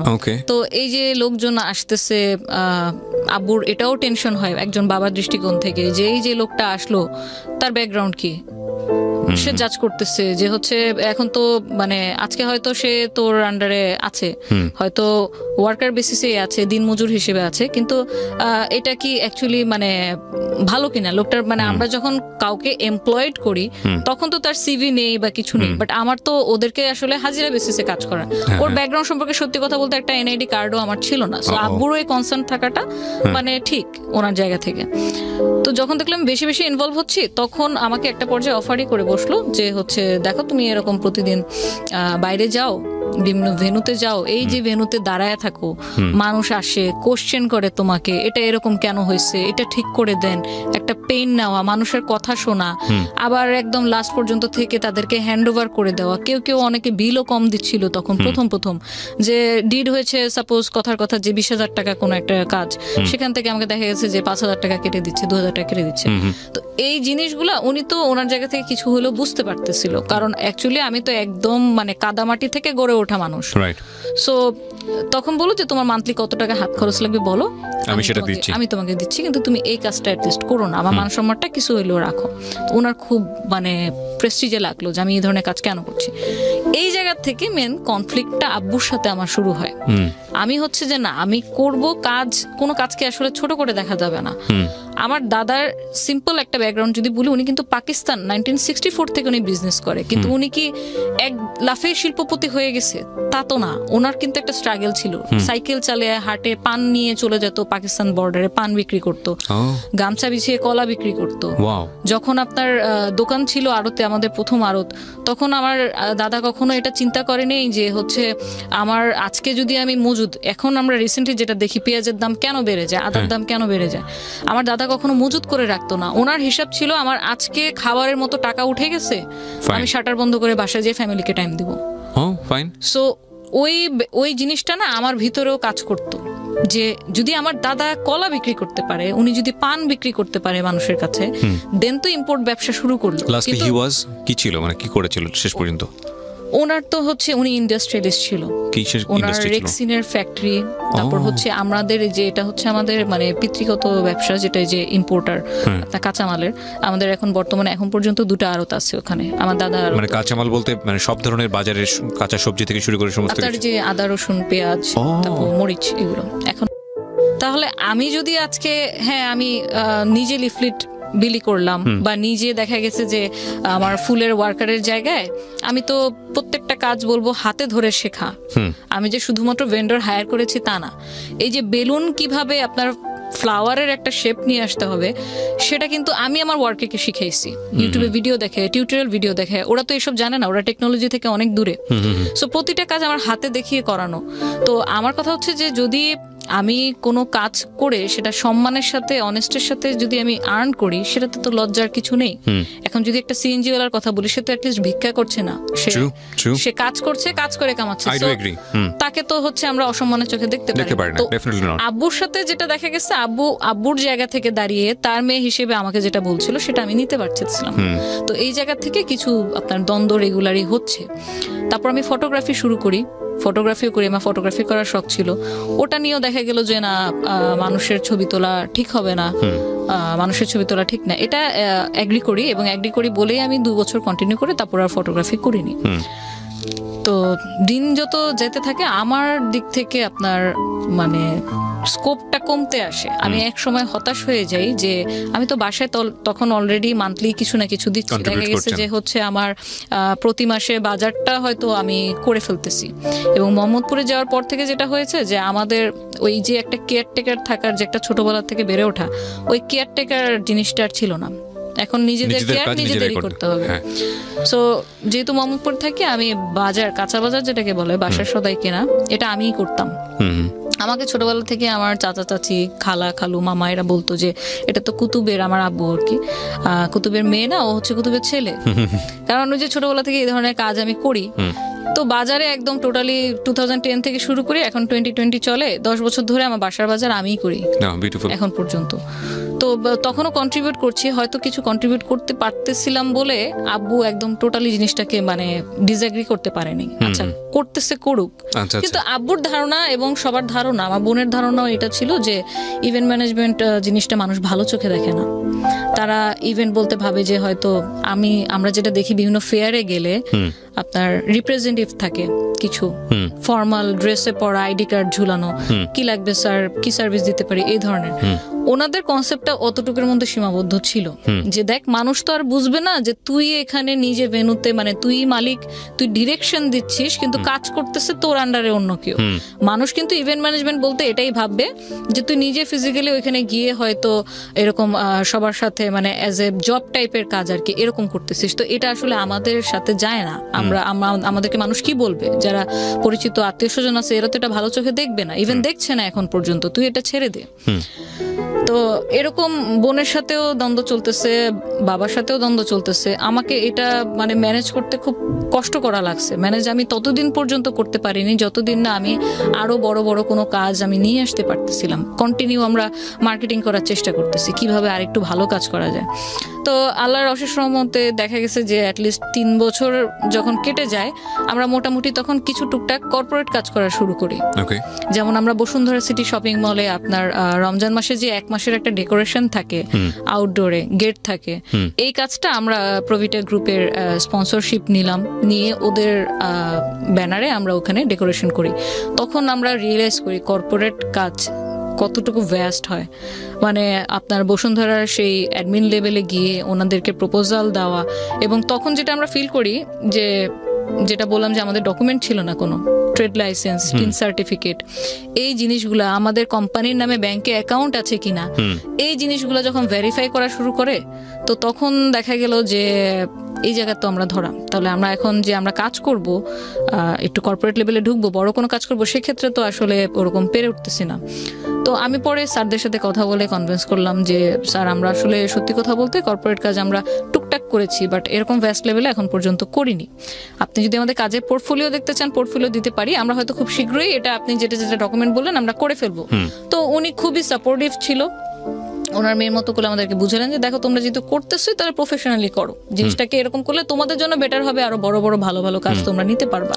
কারণ হয়তো আজকে তোমার সাথে আমি কথা বলে কনভিন্স বলে আমি তোমাকে কাজটা দিচ্ছি, আদারওয়াইজ সবাই কিন্তু কর্পোরেট কাজ এভাবে দেয় না, এই ডকুমেন্টগুলো ডিটগুলো লাগে।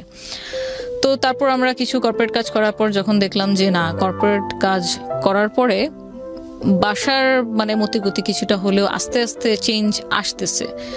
যখন বললাম যে আমি বসুন্ধরা সিটিতে আছি মিটিংয়ে, ও আচ্ছা ঠিক আছে ওকে, যখন আব্বু কল দিত, তো যখন বুঝতে পারলাম যে না ওনার মাইন্ডসেটটা এরকম যে কোনো অফিসিয়াল এনভায়রনমেন্টে কাজ করতে পছন্দ করে, তো উনি চায় ওনার মেয়েও ওরকম কোনো কিছু করুক।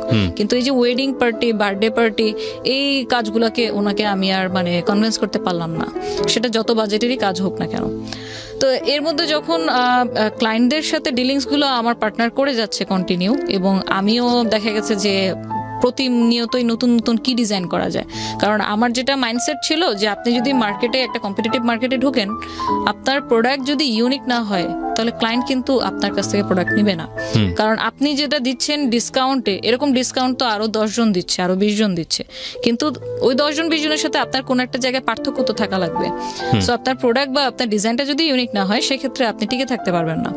আমি কন্টিনিউ ওই ক্রিয়েটিভ লাইনেই মানে আমার সময় দিয়ে যাচ্ছি, সময় ব্যয় করছি। এই দিক থেকে যেটা হলো, আমি আমার পার্টনারকে তো টোটালি 100% 10% আমি ট্রাস্ট করে আসতেছি, কারণ হিসাব কিতাব থেকে শুরু করে সবকিছু ওই দেখতো, ব্যাক স্টেজের কাজগুলো আমি দেখতাম, কিন্তু ফ্রন্টাল ডিলিংস গুলো ক্লায়েন্টের সাথে অ্যাকাউন্টস এর জিনিসগুলো সব ও দেখছে। 2014 ডিরেক্ট যদি আসি, কারণ এটা কন্টিনিউ হচ্ছে আপনার আপ টু 2014 সেম জিনিসই চলে আসছে। Started from 2010।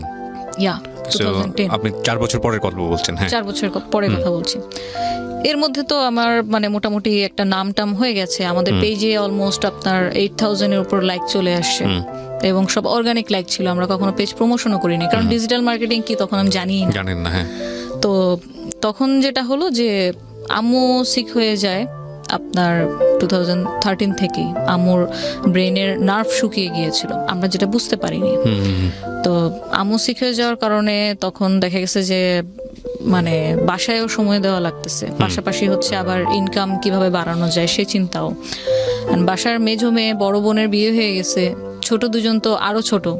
তো এইসব দেখাশোনাগুলো করা, আম্মুর এই যে হসপিটালে নিয়ে যাওয়া, ডাক্তার কি কি ফলো আপ দিচ্ছে সেই ট্রিটমেন্টগুলো বুঝে নিয়ে আসা, সেগুলো আবার ফলো আপ করা, সবকিছু মিলে ভালোই প্রেশার যাচ্ছিল। কিন্তু বুঝতে পারিনি যে আসলে সামনে কি ঝড় অপেক্ষা করছে, ওয়েট করতেছে। কারণ আমি কন্টিনিউ কাজের মধ্যে, তো কোনো কিছুর দিকে তাকানোর বিন্দুমাত্র কোনো মানে অবকাশ সুযোগ ছিল পাননি। না।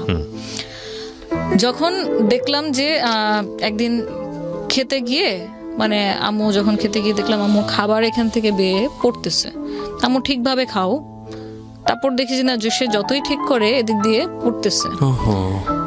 যখন আমরা কোথাও বেড়াতে যেতাম, হাঁটতেছি, আম্মুকে যদি ওভাবে হাত দিয়ে না ধরি তো আম্মু স্টেবল হতে পারে না, তার ব্যালেন্সটা পিছনের দিকে চলে যায়। তো তখন যখন আমাদের ফ্যামিলিতে 4 জন ডাক্তার, জ্যাঠার সাথে আলাপ করলাম, আমার জ্যাঠা পিজি হসপিটালে কার্ডিওলজি ডিপার্টমেন্টের হেড, তো জ্যাঠার সাথে আলাপ করলাম, বললো যে তুমি একটা নিউরো ডাক্তার দেখাও, ভালো, এটা ব্রেন থেকে হতে পারে। আমরা অ্যাপোলোতে ভালো একটা ইন্ডিয়ান ডাক্তার দেখালাম, ওনার আন্ডারেই পুরো ট্রিটমেন্টটা চলে 1 বছর নাগাদ। যখন দেখালাম তো আমাদের কয়েকটা রিপোর্টের টেস্টের পরে আসলো যে আম্মুর ব্রেনের যে নার্ভটা আছে ওটা আস্তে আস্তে শুকিয়ে যাচ্ছে। নার্ভ তো অনেকগুলা। হ্যাঁ, যেটা আপনাকে কমান্ড করবে যে হচ্ছে আপনি যেটা করছেন এটা ঠিক কিনা, মানে ঠিকভাবে করতে পারছেন কি, বুঝতে পেরেছি। ওই নার্ভটা শুকিয়ে যাচ্ছে। তো যার কারণে উনি রান্না করতে গিয়ে হয়তো একবারের জায়গায় 3 বার লবণ দিয়ে দিচ্ছে। এটা আমরা রিয়েলাইজ করতেছি, উনি করতেছে না। নামাজ হয়তো একই নামাজ উনি 2 বার পড়তেছে, উনি বুঝতেছে না। তো এই জিনিসগুলো যখন খেয়াল করলাম তখন আমরা ইমিডিয়েটলি ডাক্তার দেখালাম, এবং টেস্টের রিপোর্ট যখন এরকম আসলো তখন সলিউশন শুনে আমরা আরো মানে আরেক লেভেলের হতাশায় চলে গেলাম যে এটার আসলে কোনো ট্রিটমেন্ট নেই। তাহলে এটা ট্রিটমেন্ট নেই, সেক্ষেত্রে আমরা এখন কি করতে পারি? তো বিভিন্ন মেডিসিন দেওয়া হলো যে ওনার এটা দিন দিন খারাপের দিকে যাবে, বাট যতটুকু পরিমাণ মানে কম করানো যায়, কন্ট্রোলিং করার জন্য মেডিসিন তাকে দেওয়া হলো, যে তার সাথে ভালো ব্যবহার করা, বাচ্চা সুলভ আচরণ হয়ে যাচ্ছিল দিন দিন, তো তার সাথে ভালো ব্যবহার করা, তাকে এক্সট্রা একটা কেয়ার দেওয়া, সবসময় একটু মানে আগলে রাখা এবং তাকে টাইম দেওয়া। আমার আম্মুর কিন্তু অলমোস্ট আপনার 40 ইয়ার্সের উপর হয়ে গিয়েছে আপনার ম্যারিড লাইফ। তো এই টোটাল জার্নির মধ্যে কিন্তু আম্মুর কোনো ফ্রেন্ড ছিল না, কারণ আম্মু খুব কনজারভেটিভ ফ্যামিলি থেকে আসে এবং খুবই ধার্মিক ছিল। উনি ওনার ফ্যামিলি মেম্বারকেই সবচেয়ে আপন মানে সবসময় ভেবে আসছে। তো ফ্যামিলির বাইরেও যে কোনো ফ্রেন্ড মেনটেন করতে হয় বা কারোর সাথে আলাপচারিতা করতে হয়, ইভেন বোনদের সাথে, আমার আম্মুরা কিন্তু 10 বোন 4 ভাই, তো ওটাও কখনো শেয়ার করতো না। তো পারিবারিক লাইফে যেটা হয় আর কি, যে বিয়ের পরে যখন একটা মেয়ে অন্য কোনো সংসারে চলে যায়, তখন ভালো হোক খারাপ হোক তাকে ওটাই মেনে নিয়ে চলতে হয়। এখন আমরা রিসেন্টলি দেখতেছি অনেকে অনেক লিগ্যাল স্টেপে যাচ্ছে, ওখানে তো আসলে এটা কাউকে বলাই যাবে না, বললে মানুষ কি ভাববে যে আমি হয়তো আমার মধ্যে কোনো কমতি আছে, আমি হয়তো সংসার করতে পারছি না। তো আম্মুর যত ধরনের এই যে আমাদের ব্যবসা আব্বুর ফল হয়ে যাওয়া, বাসা বিক্রি করে দেওয়া, এই সব কিছু না মানে ভিতরে পুষে রাখছে। এবং এটার কারণটা আমরা যদি ডাক্তার না দেখাতাম এবং ধরতে না পারতাম যেটা নিউরোলজি প্রবলেম, তাহলে হয়তো আমরাও এটা বুঝতে পারতাম না। তো যখন ডাক্তারের কাছে যাওয়ার পর ডাক্তার জিজ্ঞেস করলো যে উনি এরকম কেন, আপনার কি নিয়ে কষ্ট? আম্মু খুব সবসময় হাসি মুখে কথা বলতো যে কই কষ্ট, আমার কোনো কষ্ট নেই, ওরা শুধু আমাকে এখানে নিয়ে আসছে। তো ডাক্তারও তো জানে যে এই ধরনের পেশেন্টদের সাথে কিভাবে আসলে তাদের কথাগুলো বের করতে হবে। তখন আস্তে আস্তে ওনার সাথে কথা বলতে থাকে এবং ঠিক যে পয়েন্টে গিয়ে মানে শুনে যে আমরা এখন ভাড়া বাসায় থাকি এবং আব্বুর আগে অনেক ব্যবসা ছিল, এখন এই মুহূর্তে আব্বুর ইনকাম কোনো কিছু নেই, তখন সে কান্না করে ডাক্তারের সামনে। That was the main diagnosis, যেটা উনি কারোর সাথে ইভেন শেয়ারও করেনি কখনো, আমাদের সাথেও করেনি, ইভেন আম্মুর কোনো বোনদের সাথেও। আমরা কি করি যে আমার এখন সাপোজ আমার খারাপ লাগতেছে, আমি আমার ক্লোজ যে পার্সন, সেটা ফ্রেন্ড হোক ফ্যামিলি হোক, আমি তার সাথে শেয়ার করবো, দোস্ত আমার এরকম ভালো লাগতেছে না, কি করা যায়? কোনো সাজেশন, কোনো মানে ডিসিশন, কোনো ধরনের কোনো ফিলিংস সে কোনোদিন কারোর সাথে শেয়ার করে নাই। আমাদের এদিক থেকে গাফলতি ছিল যে আমরা এটা বুঝে উঠতে পারিনি যে আম্মুর সাথে এই ব্যাপারগুলো নিয়েও কথা বলা দরকার। নর্মালি যেরকম বাইরে যাচ্ছি, আম্মু তোমার কি খেতে মন চাইতেছে, তখন তো আমার কিছু ইনকাম করি, হাতে টাকা আছে, কিছু একটা নিয়ে আসতেছি, সে ওটাতেই খুশি। কিন্তু তার ভিতরে যে এত কিছু চলতেছে, নিজের সাথে যুদ্ধ চলতেছে, এটা আমরা কোনো রিয়েলাইজ করিনি যতক্ষণ পর্যন্ত কোনো সিমটম আমরা নিজের চোখে না দেখি। তো যখন এটা ডায়াগনোসিস করা হলো, তারপর ট্রিটমেন্ট শুরু হলো। এখন উইদিন 3 মান্থ মানে আম্মুর অবস্থা এরকম হয়ে গেল যে টোটালি অন্য মানুষ। সে কখনো কখনো কথা উল্টাপাল্টা বলতেছে, মানে এটা কোনো ভাষার মধ্যে পড়ে না, এমনি জাস্ট উল্টাপাল্টা ল্যাঙ্গুয়েজ বলতেছে, কোনো সেন্টেন্সের মধ্যে পড়ে না। মনে হচ্ছে যেন সে অলৌকিক কোনো কিছুর সাথে কথা বলতেছে, কিন্তু অ্যাকচুয়ালি রুমে শুধু আমরাই। কোনো কিছু দিয়ে তাকে থামানো বা তার কাছ থেকে কোনো অ্যান্সার বের করা, এরকম কোনো কিছুই আমরা পারতেছিলাম না। অলমোস্ট 8 মান্থ আপনার এভাবেই চলতে থাকে। নিজেকে অনেক হার্ট করতে করতে দেখা গেছে এখান দিয়ে আপনার ব্লিডিং হচ্ছে। সো 24 আওয়ার্স অবজারভেশনে রাখতে হতো কে না কাউকে না কাউকে। তখন যখন দেখলাম যে আপনার মানে প্রতিদিনই অবস্থা খারাপের দিকে যাচ্ছে, ভালো তো হচ্ছেই না। বাথরুম সে কোনো কন্ট্রোল নাই। বাথরুমের কন্ট্রোল প্রায় আপনার মানে 8 মাস পরে গিয়ে টোটালি আউট অফ কন্ট্রোল হয়ে যায়। তখন আমরা যে আপনার অ্যাডাল্ট যে ডাইপার আছে আমরা সেটা ইউজ করা শুরু করি। তো তার জন্য একটা মেড রাখা হয়েছিল, উনিও খুব বয়স্ক ছিল, আমরা খালা বলতাম ওনাকে। একদম যেহেতু আমরা বাসায় থাকি না, আমার ছোট 2 বোন হচ্ছে স্টুডেন্ট, আমি পড়ালেখা করতেছি, পাশাপাশি কাজ করতেছি। আব্বু তখনও চেষ্টা করতেছে কি করা যায়। কিছু কিছু উনি ইনকাম দিত, মানে না দিলে বাসা কেমনে চলতো। সেভিংস ছিল, কিছু কিছু ইনকাম করতো, কিন্তু পার্মানেন্ট যে কোনো একটা ইনকাম সোর্সের সলিউশন সেটা কিন্তু তখনও হয়নি। অ্যান্ড ইটস অলমোস্ট মানে 2013 এর শেষের দিকে। তো যখন দেখলাম যে আম্মুর এরকম কোনো মানে ভালো তো হচ্ছেই না, দিন দিন আরো খারাপ হচ্ছে, তখন দেখলাম যে আমার কাজের প্রেশার কিছুটা যদি কমিয়ে দিয়ে আমি আম্মুর দিকে সময় দিই, হয়তো তার মানে মেন্টাল যে স্টেটটা আছে সেটা একটু বেটার হইতে পারে। তো তখন এক পর্যায়ে দেখলাম যে আম্মুর নিজের উপর থেকে টোটালি কন্ট্রোল নাই, এবং 6 মাস পর্যন্ত ওনার কোনো জ্ঞান ছিল না। মানে কি করতেছে? আমি তানিয়া, আমার ছোট 2 বোন, আমরা যে তার মেয়ে, আব্বু যে তার স্বামী, ওই বাসায় কে কে থাকে, শি হ্যাড নো সেন্স, তার কোনো সেন্স নাই টোটালি। যদি আপনি বলেন যে একটা মেন্টাল পেশেন্ট যেরকম থাকে, যে তার স্মৃতিশক্তি হারিয়ে গেলে যেরকম হয় অবস্থা, আম্মুর অবস্থা ওরকম ছিল, যে কিছুই বুঝতেছে না। একটা বাচ্চাকে আমরা কি করি, সে কিছুই বুঝে না, আমি তাকে কি কমান্ড করতেছি, বাবা তুমি বসো, বাবু তুমি খাও, বাবা তুমি এটা ধরো না। ওই বাচ্চা কিন্তু ততদিন পর্যন্ত আপনার ল্যাঙ্গুয়েজ বুঝবে না যতদিন পর্যন্ত না তার মধ্যে ভাষার বোধটা আসবে। তো আপনি ধরে নিতে পারেন যে আমার আম্মু আবার মানে সেই বাচ্চার কালেই চলে গেছে। তো তখন আমরা হয়ে গেছি গার্জিয়ান। তখন তাকে এভাবে বুঝানো, সে খেত না।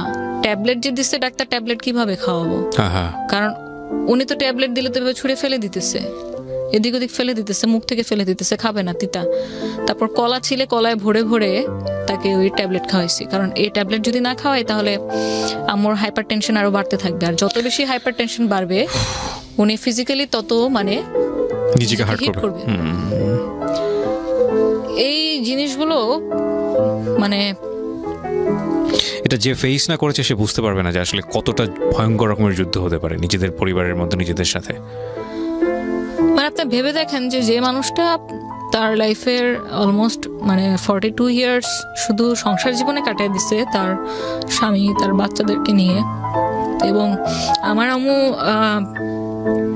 ফ্যামিলিতে অ্যাকচুয়ালি মেজো ছেলের বউ, কিন্তু বড় বউ হিসেবেই আসলে গিয়েছে, কারণ আমার জ্যাঠা যেহেতু তখন ডাক্তার পাশ করেনি, সো উনি এমবিবিএস এর জন্য ওয়েট করতেছিল। তারপরে বিয়ে শাদী করলেন। আব্বুর যেহেতু পছন্দের বিয়ে ছিল, উনি আগেই বিয়ে করে ফেলছে। তো আমার আম্মু কিন্তু মা হওয়ার আগেই মা হয়ে গেছে, মানে ওনার নিজের সন্তান হওয়ার আগেই ছোট ছোট দেবর কিন্তু মায়ের মতো করে মানুষ করছে। ওনার হচ্ছে 8টা দেবর। তো 8টা দেবরকে লালন পালন করা, বড় করা, শ্বশুর শাশুড়ি খেদমত করা, তারপর আমরা হলাম, আমাদের কি করা, কতটুকু ভয়ঙ্কর। আপনি যেটা বলছেন উই ক্যান রিয়েলাইজ, ইয়েস।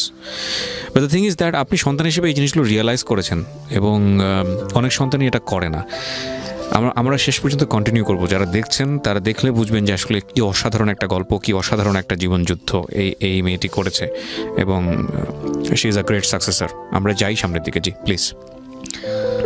এবং আপনি বলছিলেন যে ওই সময়ই বোধহয় আপনার পার্টনারের সাথে কোনো একটা বিষয় নিয়ে কথা বলতে যাচ্ছিলেন। হ্যাঁ, এটাতে আসতেছিলাম। তো আমার সাথে যখন এই ট্রিটমেন্ট চলতে থাকে,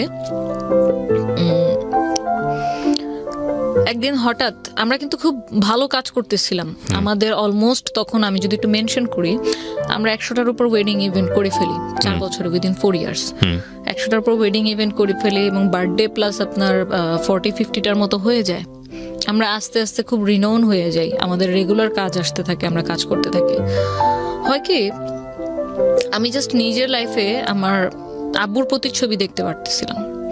আমার আব্বু যতগুলো কর্মচারীকে হাতে ধরে কাজ শিখাইছে, সেই কর্মচারীগুলো একটা পর্যায়ে গিয়ে আব্বুর সাথে বিট্রে করছে, এবং এক্স্যাক্টলি সেম জিনিসটা আমার ক্ষেত্রে হয়েছে।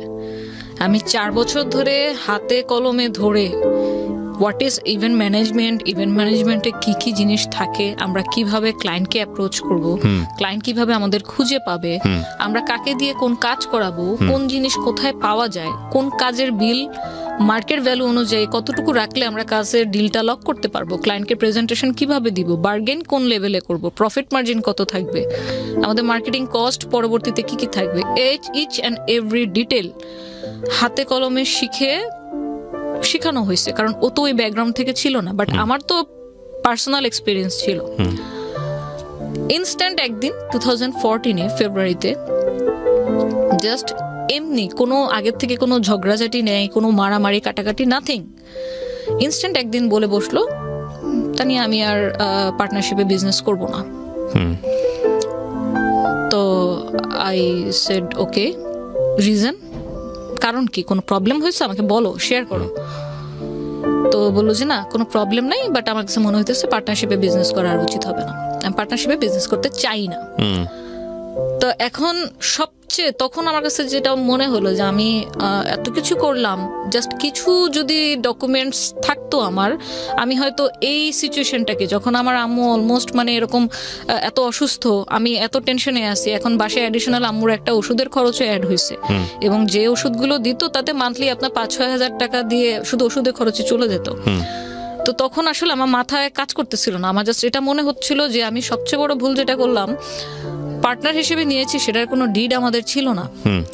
আমরা যে হসপিটাল ডেকোর নামটা দিলাম, ট্রেড লাইসেন্স তো করিনি, বাট অ্যাটলিস্ট এরকম যদি একটা ডিড থাকতো যে কোনো পর্যায়ে গিয়ে যদি আমাদের মনে হয় আমরা একসাথে কাজ করব না, তাহলে সেক্ষেত্রে আমাদের ডিসিশনটা কিভাবে হবে, কোন ওয়েতে হবে, যে থাকতে চাচ্ছে না সে চলে যাবে, সে কি কোনো রেভিনিউ বা কোনো গুডউইল কোনো কিছু সে ক্লেম করতে পারবে, নাকি মানে কি হবে, এই ব্যাপারটা নিয়ে না আমাদের কোনোদিন মানে ওরালিও কোনো বিষয়ে আলোচনা হয়নি। কারণ হবে কেন, সে তোমার বেস্ট ফ্রেন্ড, তার সাথে আমার মানে প্রত্যেকটা কাজের সম্পর্ক পার্সোনাল, সে আমার সাথে ফ্যামিলির সাথে মানে এত বেশি মিলে গেছিল যে আমার যে পুরান ঢাকায় দাদির বাড়ি, আমি তাকে সে আমার ফ্রেন্ড লাগে, অথচ তাকে আমার সেই বাসাতেও ঘুরতে নিয়ে গেছি, সে ওখানে ঘুরছে, আমার দাদি তখন বেঁচে ছিল, সবাই তাকে খুব আদর যত্ন মানে খুব ভালোভাবে তাকে ট্রিট করছে। তো সে আমার এত ক্লোজ ফ্রেন্ড, তার তো মুখ দিয়ে এই কথা আসার কথা না। সো যখন হুট করে এরকম একটা প্রপোজাল ওর কাছ থেকে পাই যে ও আমার সাথে আর থাকতে চাচ্ছে না, ও আলাদা মানে এই বিজনেসই করবে, বাট আলাদা কোনো একটা নাম নিয়ে করবে, ওর পার্সোনাল নাম নিয়ে করবে। তো তখন সাধারণভাবে আমি কোশ্চেন করলাম যে আচ্ছা ঠিক আছে, তুমি যেহেতু থাকতে চাচ্ছ না, তাহলে এই হসপিটাল ডেকোর এটা আমি কন্টিনিউ করবো, তুমি তাহলে তোমার নতুন নামে করো। হ্যাঁ, আমি কোনো ঝামেলাতেই আসলে জড়াতে পছন্দ করি না, ঠিক আছে তুমি করো। ওটাতেও হচ্ছে প্রবলেম ছিল, কারণ অলরেডি তুমি কেন একটা মানে অলরেডি এটা একটা রেপুটেশন গেইন করে ফেলছে, 9,000 লাইক আছে, 8,000 লাইক আছে পেজে। সো সে মানে আমাকে চ্যালেঞ্জ থ্রো করলো, যেটাকে বলে ডিরেক্ট ভাষায়, যে তুমি যদি আসলেই কাজ জানো, তাহলে তুমি মার্কেটে এসে দেখাও অন্য নামে, একই সাথে দুজন শুরু করি, দেখি কে আগে যায়। ফাইনাল ডিসিশনটা কি হলো আলটিমেটলি? জিনিসটা তো খুব মানে আমি জানি এটা কাদা ছড়াছড়ি হয়েছে এবং এটা নিয়ে অনেক ধরনের অভিজ্ঞতা, খুব ব্যাড এক্সপেরিয়েন্স আপনার আছে। সো হসপিটাল ডেকোর যেটা আপনি বলছিলেন, ওটা কি আপনারা দুজনে শেয়ার করলেন নাকি বন্ধ করে দিলেন? না, ওটা এখন আলটিমেটলি মিউচুয়াল ডিসিশন যেটা হলো, যে ওটা টোটালি বন্ধ, এবং দুজন দুটো নাম, এবং আমি যে নামে এখন পরিচিত সিইও হিসেবে, এটা হচ্ছে ভার্সেটাইল ইভেন্ট মেকার। ওরপর আপনি ভার্সেটাইল শুরু করলেন। তো ইন দ্য মিন টাইম 4 বছর কাজ করার পরে কি আপনার মনে হয়েছিল যে না ঠিক আছে, কোথায় কোথায় ভুল ছিল, রেজিস্ট্রেশনে ভুল ছিল, বা পাবলিকলি এটাকে প্রপার্টি বানাতে হলে গভর্নমেন্ট রেজিস্ট্রেশনের প্রয়োজন হয়?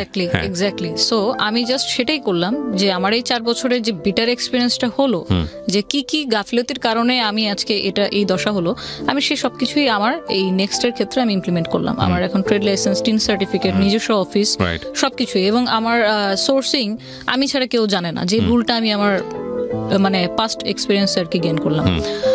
তো যখন শুরু করলাম তখন আমার জন্য একটু ডিফিকাল্ট ছিল, যে নতুন একটা কোম্পানি, কারণ সবচেয়ে মোস্ট ডিফিকাল্ট পার্ট ছিল যে ক্লায়েন্ট যেহেতু ও ডিলিংস করতো, সো ক্লায়েন্টের আপনি ফোন নাম্বার বলেন, মেল আইডি বলেন, আমার কাছে কিন্তু কোনো ডকুমেন্টস নাই, সবকিছু ওর কাছেই ছিল। তো তারপরেও আমি সাহস নেই, কারণ আমাকে তো করতে হবে। আমি অলরেডি বাসায় সাপোর্ট দিয়ে যাচ্ছি, এখন যদি মাঝপথে এসে আমি এভাবে বন্ধ করে দিই, অলরেডি এখন বাসায় আরো কন্ট্রিবিউশনের দায়িত্ব বেড়ে গেছে, তো তখন কি করব? তো আমি কোনো ঝামেলা না জড়ে আমি ওকে ওর মতো থাকতে দিই, আমি আমার মতো থাকি। আমি ওদিন থেকে ওর পর থেকে সেই মুহূর্তের পর থেকে আমি ওর সাথে আর কোনো কন্ট্যাক্ট আজ পর্যন্ত করিনি। তো 2014 তে নতুন জার্নি শুরু হলো আমার ভার্সেটাইল ইভেন্ট মেকারের। এখন আলাদা তো হলাম, কিন্তু অ্যাকচুয়ালি কি আলাদা হলাম? কারণ যেই লোকগুলোকে আমি মাইনে দিতাম, যে লোকগুলোকে দিয়ে আমি কাজ করাতাম, সে তো সেম লোকগুলোকে দিয়ে এক্সট্রা পেমেন্ট দিয়ে সে কাজ করিয়ে নিচ্ছে। যে ওয়্যারহাউস থেকে আমি রেন্টে কাপড় বা ফুল ভাড়া করতাম, সে তো সেম ওয়্যারহাউস ওই জায়গা থেকে নিচ্ছে। তাহলে আমি শুধু নামটা পরিবর্তন করলাম, কিন্তু আমার আর বাকি সবকিছুই কিন্তু কঙ্কালটা কিন্তু সেম রয়ে গেল। এই জিনিসটা নিয়েও যখন ফিউচারে দেখলাম যে না, আমি বুকিং দিচ্ছি, টাইমলি পাচ্ছে না, বলছে সেই বুকিং এ চলে গেছে, না উনি আগে বুকিং দিচ্ছে, এটা নিয়েও যখন দেখলাম যে দুটা না, আমি তখন ভাবলাম ভাই আমি ওয়েডিং এ কাজই করব না। আমি টোটালি আমার লাইনই চেঞ্জ করে ফেললাম, ওয়েডিং এ কাজ করব না, আমি শুধু বার্থডে নিয়ে করি, দেখি আল্লাহ কি রাখছে কপালে। জানি না আল্লাহ কোত্থেকে এত সাহস, এত শক্তি, এত ধৈর্য আমার মধ্যে দিচ্ছে যে আমি কোনো কিছু নিয়ে ঝামেলা করতে চাইনি। আমি জাস্ট ফোকাস করছি আমার গোলে, আমি কি করতে চাই। কোনো একটা সোশ্যাল ইভেন্ট, আপনার বার্থডে ইভেন্ট ছিল, লাকিলি ওনারা মনে হয় যেন আল্লাহ তাকে ফেরেশতা হিসেবে পাঠিয়ে দিছিল আমার লাইফে, নয়তো আমার এই টার্নিং পয়েন্টটা আসতো না জার্নির। তো ওনারা হচ্ছে পেশাগতভাবে ছিল সেনাবাহিনীর, ওনার হাজব্যান্ড ওয়াইফ, ওনাদের ছেলের বার্থডে ছিল। তো ওই বার্থডেটার কাজের ডেকোরেশন আমি যেই থিমে করে দিই, এমনভাবে করে দিই, আমার ডিরেক্টলি বলতে গেলে ওই কাজে লস হয়েছিল, 3,500 টাকা আমার পকেট থেকে গেছে। বাট মনে করেন যে আমি আজকে আপনার সামনে বসে কথা বলতেছি, আমি ধরে নিব যে আমি হয়তো ওনাদের সাথে পরিচয় না হলে আমি হয়তো আজকে আপনার সামনে কথাও বলতে পারতাম না, কারণ ওই পজিশনে আমি যেতে পারতাম না। তো আমার কাজে ওনারা এত বেশি প্লিজড হলো যে আমাকে ডিরেক্টলি আমাকে নিয়ে আধা ঘন্টা ওনারা কথাও বললো যে আপনি কি কি কাজ করেন, কতদিন ধরে কাজ করতেছেন। যখন আমি ওনাদের সাথে আমি বললাম যে আমি সবাইকে সত্য কথা বলি, আমার সাথে হয়েছে, আমি এত তারিখ থেকে 2010 থেকে কাজ শুরু করছি, এর মধ্যে কর্পোরেট এদের সাথে কাজ করছি, তো আপনাদের যদি নেক্সটে কোনো কাজ হয় আমাকে বলেন। আমি কিন্তু জাস্ট সোশ্যাল ইভেন্ট এই ধরনের হিসেবে আমি বলছি, বাট আমি জানতাম না যে আমার সামনে এত বড় একটা অপরচুনিটি ওয়েট করতেছে। তো ওনাদের সামনেই হয়তো একটা আন্তর্জাতিক প্রোগ্রাম ছিল, আন্তর্জাতিক জাতিসংঘের শান্তিরক্ষী দিবস, 2017 সালে এটা। তো এর মধ্যে তো আমি নিজে নিজে কিছু টুকটাক কাজ করেছি। তখন বলল, আমাকে একদিন কল দিল যে হচ্ছে আপনি এরকম এই ধরনের কাজ কি কখনো করেছেন? তো আমি বললাম এই ধরনের বলতে এই প্রোগ্রামে যা যা লাগবে সেগুলো আমি আপনাকে সাপোর্ট দিতে পারবো, বাট সত্যি কথা আমি এর আগে কোনো আন্তর্জাতিক কোনো জাতীয় কাজ করিনি। The thing is that honesty is the best policy. আমি সবসময় এটা বলি, আমরা ছোটবেলায় শিখেছি সততাই সর্বোৎকৃষ্ট পন্থা। আসলে না নিজের উইকনেসকে কখনো গোপন করতে নাই, পার্টিকুলারলি দুই একটা জায়গা ছাড়া, সেটা অন্য জিনিস, ওই ডিসকাশনে আসা যাবে না আজকে। কিন্তু আমার মনে হয় এইসব ডিলিংসের ক্ষেত্রে, বিজনেস ডিলিংসের ক্ষেত্রে সবসময় উইকনেসটাকে ওপেন রাখা ভালো, যে স্যার আমি এটা পারি, এটা আমি পারি না, এই জায়গাটা আমার উইকনেস, সো এতটুকুর জায়গাতে আমার কনফিডেন্ট আছে, এতটুকুর জায়গাতে আমার নাই। এতে করে হয় কি, যিনি আমাকে নিয়ে ডিল করছেন তারও কনফিডেন্টটা অনেক বেশি গ্রো করে যে না, আমি একটা অনেস্ট মানুষের সাথে ডিল করছি। রাইট। এবং এই জিনিসটা আমাকে অনেক গ্রো করতে অনেক হেল্প করেছে। যেমন আমি ওনাদেরকে বলেছি যে আমি এর আগে কখনো কোনো ন্যাশনাল বা ইন্টারন্যাশনাল ইভেন্ট করিনি, বাট কর্পোরেট ইভেন্ট করার এক্সপিরিয়েন্স আমার আছে। সো আপনাদের একটা ইভেন্টে কি কি লাগবে, কোন স্টেজ লাগবে, কোন গেট লাগবে, কোন ব্র্যান্ডিং লাগবে, ওখানে চিফ গেস্ট কি মাননীয় প্রধানমন্ত্রী থাকবে না মাননীয় রাষ্ট্রপতি থাকবে না অন্য কেউ, আমাকে ওভাবে বললে আমি ওই অনুযায়ী আপনাদেরকে ডিজাইন দিতে পারবো। সো ওই যে আমার ফার্স্ট অপরচুনিটি আসলো যে ঠিক আছে আপনি তাহলে একটা প্রেজেন্টেশন দেন, যদি আমাদের সিনিয়র যিনি আছে উনি যদি আপনার প্রেজেন্টেশন পছন্দ করে দেন বাজেট দিবেন, কারণ সরকারি প্রোগ্রামে হয় কি 6-7 জন মিলে বিট করে, তারপর সের মধ্যে কস্ট মিনিমাইজ করে যে সবচেয়ে লোয়েস্ট বিট করে তাকে হচ্ছে কাজটা দেওয়া হয়। তো যেহেতু এটা আমার ফার্স্ট কাজ ছিল, এতটা সহজও আবার ছিল না যে আমি একদম আলাদিনের চেরাগ হাতে পেয়ে গেলাম। তো ওনারাও আমাকে আমার ক্যাপাবিলিটি টেস্ট করার জন্য আমাকে প্রথমে ওনাদের পার্সোনাল একটা ছোট ইভেন্ট আমাকে দেয়, যে তুমি যদি এখানে প্রুফ করে দেখাইতে পারো, তোমার কাজ দেখে আমরা বুঝবো নেক্সট কাজটা আমরা তোমাকে দিব কিনা, কাজ তো দিব পরের কথা, প্রেজেন্টেশন দেওয়ার পারমিশন তোমাকে দিব কিনা। সো আল্লাহর অশেষ রহমত যে ওই প্রোগ্রামে 100% স্যাটিসফ্যাকশন আমি ওনাদের কাছ থেকে নিই, এবং আমি আমার 100% 200% আমি দেওয়ার ট্রাই করছি, এবং আই এম ব্লেসড যে আমি ওনাদের মতো গার্জিয়ানই বলবো, কারণ আমার কাছে এখন সেনাবাহিনী একটা ফ্যামিলি হয়ে গেছে, আমার সেকেন্ড ফ্যামিলি। কারণ আমি গত 4 বছর ধরে প্রতিটা ইভেন্ট আমি সেনাবাহিনীর ইভেন্টই করছি, আমি সিভিল ইভেন্টের মধ্যে শুধু বার্থডে ছাড়া আর কোনোটা করিনি। তো তখন আমাকে সিলেক্ট করলো যে আপনিও প্রেজেন্টেশন দেন। তো ওই যে 2017 থেকে আমি শুরু করলাম ওনাদের সাথে পথ চলা, এবং দীর্ঘ আপনার 1.5 মাস লাগিয়ে একটা প্রেজেন্টেশন বানানো, সেটা বারবার চেঞ্জ করা, ডিজাইন চেঞ্জ করা, এবং আপনি আলটিমেটলি যখন ওই কাজটা পান 48 ঘন্টা মানুষের চোখের পলক কিভাবে খোলা থাকে এটা আমি ওনাদের কাজ করতে গিয়ে শিখেছি। 24 ঘন্টা আগে আপনাকে ওয়ার্ক অর্ডার দেওয়া হবে, 24 ঘন্টার মধ্যে আপনি 3টা ভেন্যু ডেকোরেশন কিভাবে করবেন এটা আমি ওনাদের সাথে কাজ করতে গিয়ে শিখেছি। তো এই 4 বছরের মানে পেশাগত যোগ্যতায় বলবো যে আমাকে ওনারা জাস্ট মানে ওয়ান ম্যান আর্মি বানিয়ে দিচ্ছে।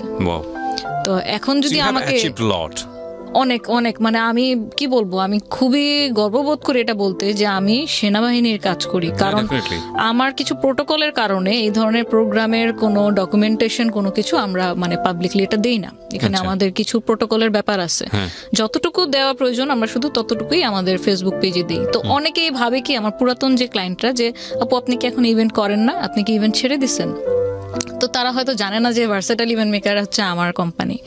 সো আমি আর কখনো ওই বিষয়টা নিয়ে আসলে আর মানে বলতে যাই না যে হ্যাঁ করি, কর্পোরেট কাজ করি, বাট আপনার কোনো কাজ হলে বলেন, অবশ্যই করে দেব। তো আমি খুব এটা প্রাউড ফিল করি যে যেই মানুষটাকে আমি সবকিছু শিখালাম সেখান থেকে যখন আবার আলাদা হয়ে গেলাম, আমি এরকম প্রবলেমেটিক ফেস করার কারণে আমি ওয়েডিং সেক্টরটাই ছেড়ে দিলাম, দেন শুরু করলাম আবার নতুন করে টোটালি কর্পোরেট, তাও বাংলাদেশ সেনাবাহিনীর সাথে। সো ওইখানে কাজ করার ক্ষেত্রে আপনার প্রতিটা বছর 2017, 18, 19 পরপর 3 বছর কিন্তু এই প্রোগ্রামটা আমিই করি। এবং 2019 সালেও আপনার এই যে সমরাষ্ট্র প্রদর্শনী যেটা প্যারেড গ্রাউন্ডে হয়, সেখানে বঙ্গবন্ধু স্টল যেটাতে মাননীয় প্রধানমন্ত্রী সর্বপ্রথম এন্ট্রি করেছিল, ওই স্টলটা আমার হাতে করা, ওটা প্রত্যেকটা ডিজাইন আমার হাতে করা। তো ওইখানে আমরা একটা রেপ্লিকাও করি ইঞ্জিনিয়ার করে। তো এইভাবে করে ওনাদের সাথে কাজ করতে করতে না একটা আন্তরিকতা, একটা সম্পর্ক হয়ে গেছে। আমি একটা জিনিস দেখলাম কাজ করতে গিয়ে যে আপনাকে কখনো কোনো প্রফেশনাল মানুষ আপনার এইজ, আপনি কি মেল না ফিমেল, আপনার প্রিভিয়াস এক্সপিরিয়েন্স কি, এই 3টা দিয়ে জাজ করবে না কোনো প্রফেশনাল মানুষ। কারণ আজকে আপনি যদি আমার ক্লায়েন্ট হন, আপনি এটা দেখবেন যে আমার ইভেন্টে উনি আমাকে কি দিতে পারবে। সো আমি ব্যাকে কি 1000টা কাজ করছি না 500টা কাজ করছি, কার সাথে কাজ করছি, দ্যাট ডাজন্ট মেক সেন্স। আমি আপনাকে কি দিব, দ্যাটস দ্য ডিল। সো আমি ওনাদের সাথে কাজ করতে গিয়ে সত্যিকারে মানে অনেক অনেক অনেক কিছু শিখেছি, এবং আমার লাইফের এই টার্নিং পয়েন্টটা আমি সম্পূর্ণভাবে ধন্যবাদ জানাই যে আমাকে এমনভাবে সাপোর্ট ওনারা দিয়েছে। এবং আমি যে হার্ডওয়ার্ক, ওনাদের সাথে আর্মিদের সাথে কাজ করা এত সহজ না। ওনারা প্রতিটা লেয়ারে যেভাবে কারেকশন করে, প্রত্যেকটা জিনিস যেভাবে ইঞ্চি ধরে ধরে মানে বুঝে নেয়, এটার সাথে মানে টিকে থাকাটা আমি মনে করি যে আমার ভিতরে আল্লাহ অন্য কোনো কিছু হয়তো দিয়ে দিয়েছে। কারণ আমি আমার সমগোত্রেরই অনেক কলিগকে দেখেছি সেনাবাহিনী বিভিন্ন লেডিস ক্লাবে প্রোগ্রাম করেছে, কিন্তু যখন এই বারবার কারেকশন গুলো আসে না, লাস্ট মোমেন্টে যখন 11th আওয়ারে কারেকশন আসে, এই কাপড়টা ভালো লাগছে না, কাপড়ের এই কালারটা চেঞ্জ করে দেন, তখন আমাদের মাথা নষ্ট, কি করব, রিসোর্স তো এখানে নাই। তো আমি যেহেতু হ্যাবিচুয়েটেড, তো আমার মনে হয় যে আমি এটা ব্লেসিং, আমি এটা নিয়েই আগাতে চাই, এটা নিয়েই সামনে করতে চাই। কি হলো মানে এই কাজগুলো আপনার পার্সোনাল লাইফের কি কি চেঞ্জেস আনলো? লাইক আমরা যতটুকু শুনেছিলাম যে আম্মু যখন সিক ছিল 2014-এ, যদি একটু বলি তো 2014-এর মার্চ মাসে, মে মাসের 6 তারিখে আম্মু কিন্তু মারা যায়। মারা যাওয়ার আগে যা যা আমরা ডিফিকাল্টিস ফেস করেছি তা আসলে আমি আপনার সাথে একটা না রিকভারি করেনি। এটা একটা প্রোগ্রামে বলে শেষও করা যাবে না আর বোঝানোও যাবে না। আমাকে যদি বলেন যে আপনার লাইফের যদি কয়েকটা আপনার থেকে থাকে যে ইনকমপ্লিটনেস একটা বলেন, আমি সেই নাম্বার 1-এ বলবো যে আম্মু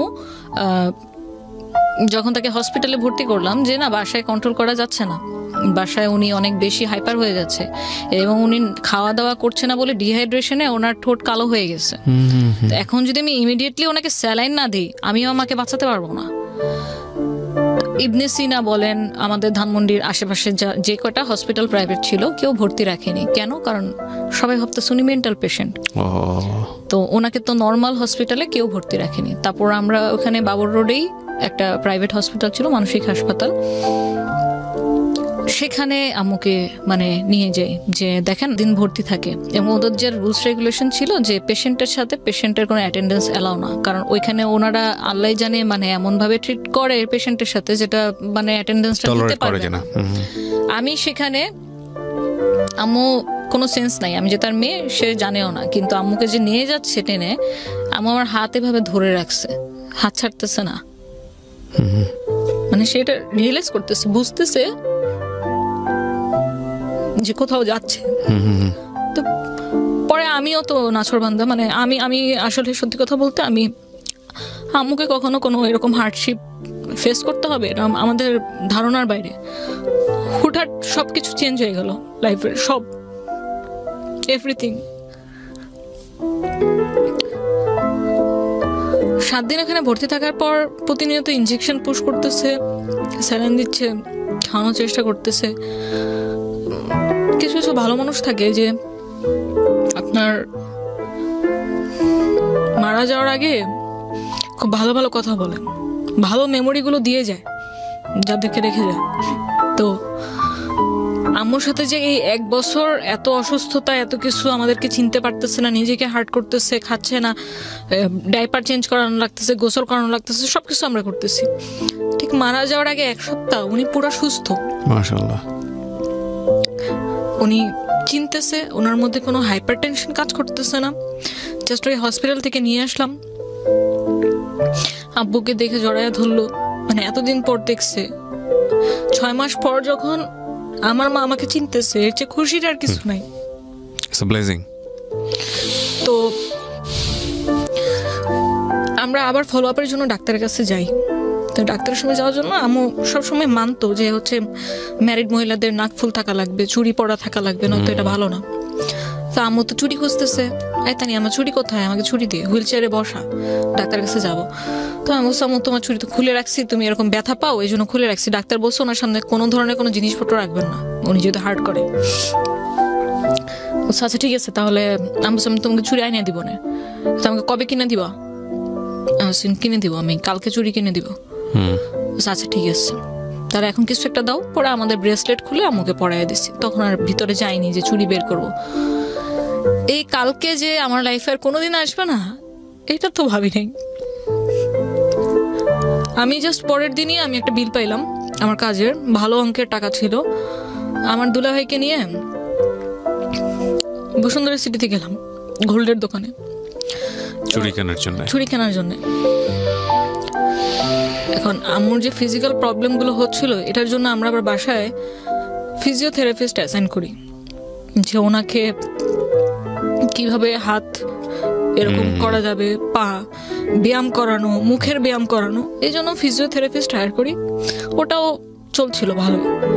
তো হঠাৎ করেই কেবল গোল্ডের দোকানে ওই দিন কেমন যেন একটা অশান্তি লাগতেছিল। আমি কিন্তু এই টানা 1 বছর আম্মুকে বাসায় রেখেই কাজে গেছি, বের হয়েছি, বাট কখনো এরকম মানে এই ফিলিংসটা কখনো হয় নাই। কেমন যেন একটা মানে কি যেন নাই, এরকম একটা ফিল করতেছি। তা আমি বারবারই আমার দুলাভাইকে তাড়া দিচ্ছি, ভাই তাড়াতাড়ি করেন, তাড়াতাড়ি নেন, কারণ আসলামই তো মাত্র, দাঁড়াও, বাইকটা পার্ক করতে দাও। গোল্ডের দোকানে গেলাম, সাথে সাথে আপনার ফিজিওথেরাপিস্টের ফোন, আপু তাড়াতাড়ি আসো, আম্মু কেমন যেন করতেছে। আমার তো একদম মানে মনে এমন একটা মানে চিপ মারছে, আমি নিঃশ্বাস নিতে পারতেছিলাম না। ওইখানে রেখেই আর কোনো কিছু নেওয়ারই নেই, তাড়াতাড়ি যত দ্রুত সম্ভব বাসায় আসতে আসতে আমি আমার ডাক্তার চাচাকে ফোন দিই, আমার 8 নম্বর চাচাও ডাক্তার সার্জারির, ওনাকে ফোন দিই যে কাকা এরকম আম্মু নাকি কোনো রিয়াক্ট করতেছে না। তো ফিজিওথেরাপিস্ট এরকম ব্যায়াম করাইতেছে, বাট উনি কোনো রেসপন্স করতেছে না। তো বলে এরকম ওই যে বুকে আপনার প্রেশার দেওয়া, মাউথ টু মাউথ হচ্ছে আপনার অক্সিজেন দেওয়া, এগুলো করতে বল, আর তুই একটা অ্যাম্বুলেন্স কল কর ইমার্জেন্সি। তো আমি ওই বাইকে বসে বসে আমি অ্যাম্বুলেন্স কল করলাম, আমার বাসার কেয়ারটেকারকে বললাম, একসাথে 3টা অ্যাম্বুলেন্স বাসার নিচে রেডি। তা আমি জাস্ট গিয়ে মানে দোতলাতেই ছিলাম জাপান গার্ডেন সিটিতে, সিঁড়িতে উঠতে গিয়ে পড়ে গেলাম। আরেকটা বাধা, আমার তো অলরেডি বাধা সকাল থেকেই মনের মধ্যে কেমন লাগতেছে। তো ঢুকে দেখি আমার হাত পা ঠান্ডা হয়নি, কিন্তু আমার রেসপন্স করতেছে না। বিশ্বাস করেন মানে আমি বুঝি নাই যেমন নাই, কারণ এর আগে তো অনেক ডিফিকাল্টি ফেস করে আসছি, অলমোস্ট 1 বছর। অনেকবার আম্মু সেন্সলেস হয়ে গেছে, অনেকবার অনেক কিছু হয়েছে, কিন্তু ওই দিনই কেন যেন মনে হইতেছিল যে আম্মু মনে হয় নাই। পরে আমরা ধরে টরে এগুলো বাসায় ওই ইনিশিয়াল ট্রিটমেন্ট দিয়ে কিছু হয়নি, আমরা পাশে সিটি হসপিটাল নিয়ে গেলাম ইমার্জেন্সিতে। ওইখানে সারাক্ষণই ধাক্কাইতেছি, আম্মু উঠো উঠো উঠো উঠো, কথা বলো, আমি আসছি তো, তোমার জন্য চুড়ি কিনতে গেছিলাম, চুড়ি নিয়ে আসতে পারি নাই, যাবো, তোমার নিয়ে যাবো, চোখ খুলো, কোনো কিছুতে কোনো সারা শব্দ নাই। যখন ইসিজি রিপোর্টটা হাতে পেলাম, জাস্ট একটা ব্ল্যাঙ্ক লাইন।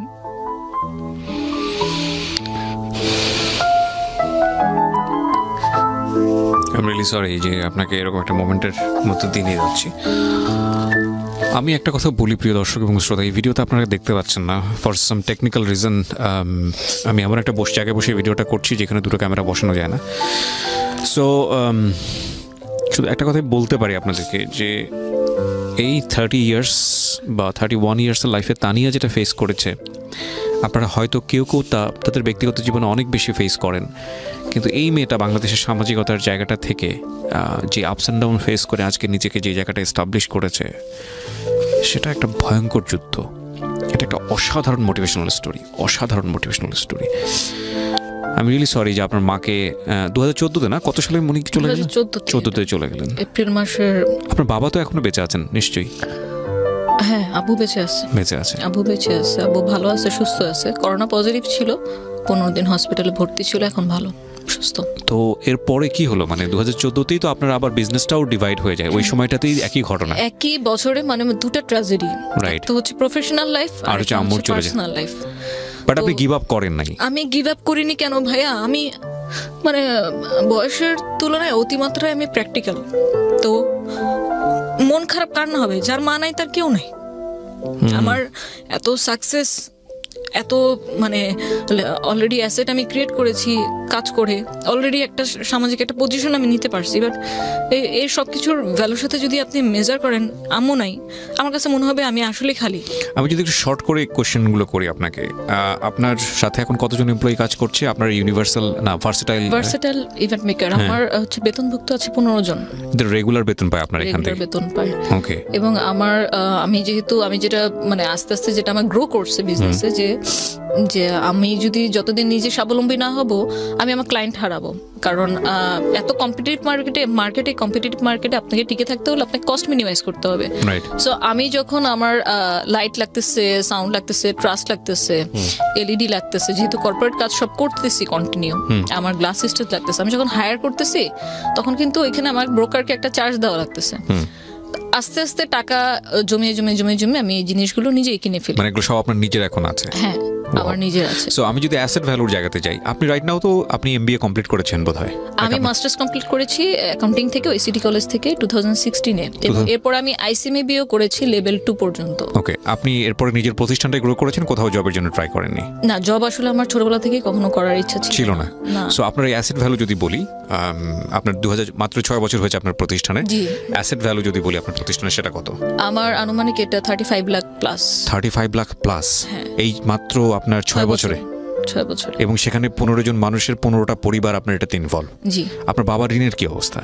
আব্বুর ঋণ অলমোস্ট 95% আপনার মানে সলভ হয়ে গেছে। আমার চাচারাও অনেক এটাতে বড় একটা অবদান রেখেছে। কারণ আপনি নিজেও অবদান রেখেছেন? আমি নিজেও আব্বুকে এখন পর্যন্ত সাপোর্ট দিয়ে যাচ্ছি। ফ্যামিলিটা টানার ব্যাপারে আপনি মুখ্য ভূমিকায় আছেন? হ্যাঁ, কারণ হচ্ছে আমার ছোট বোন তো হচ্ছে যে দুজন পড়ালেখা করতেছিল, ইমিডিয়েটলি যেটা আমার ছোট, সে অলরেডি মাস্টার্স কমপ্লিট করে ফেলেছে, ও টিউশনই করতেছে।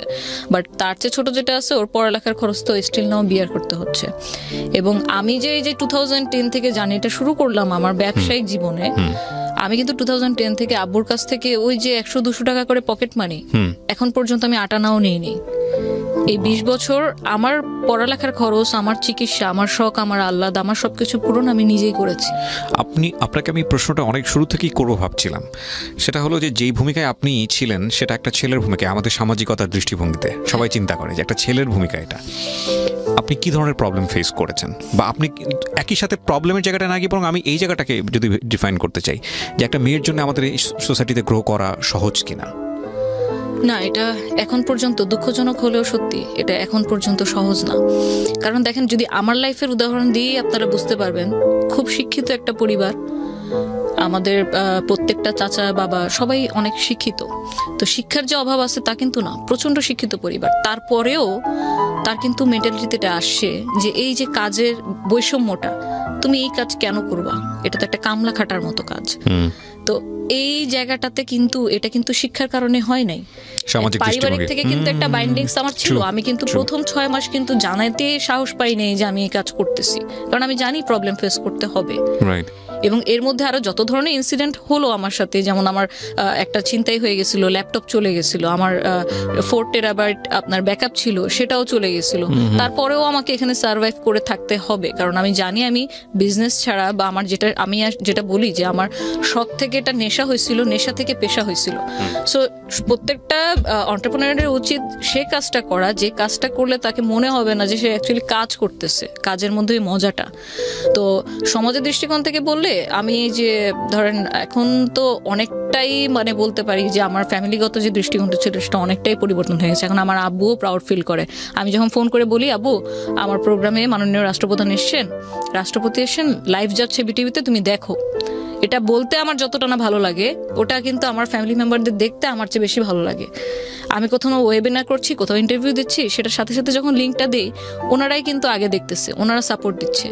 কিন্তু পাশাপাশি যদি একটা কথা বলি, দেখেন আমি যখন অসহায় ছিলাম, আমার যখন দরকার ছিল কোনো একটা মানে আমার কাঁধে হাত রাখার মতো মানুষ, যেহেতু আমার ফ্যামিলিতে এতগুলো বিজনেস পার্সন আছে, আমার ফ্রেন্ড সার্কেলে এত এত মানুষ আছে, তারা যদি আমাকে শুরুর থেকে মানে সাপোর্টটা দিত, আমার কিন্তু এই 10 বছর কিন্তু আমার এই টানাপোড়াটা লাগতো না।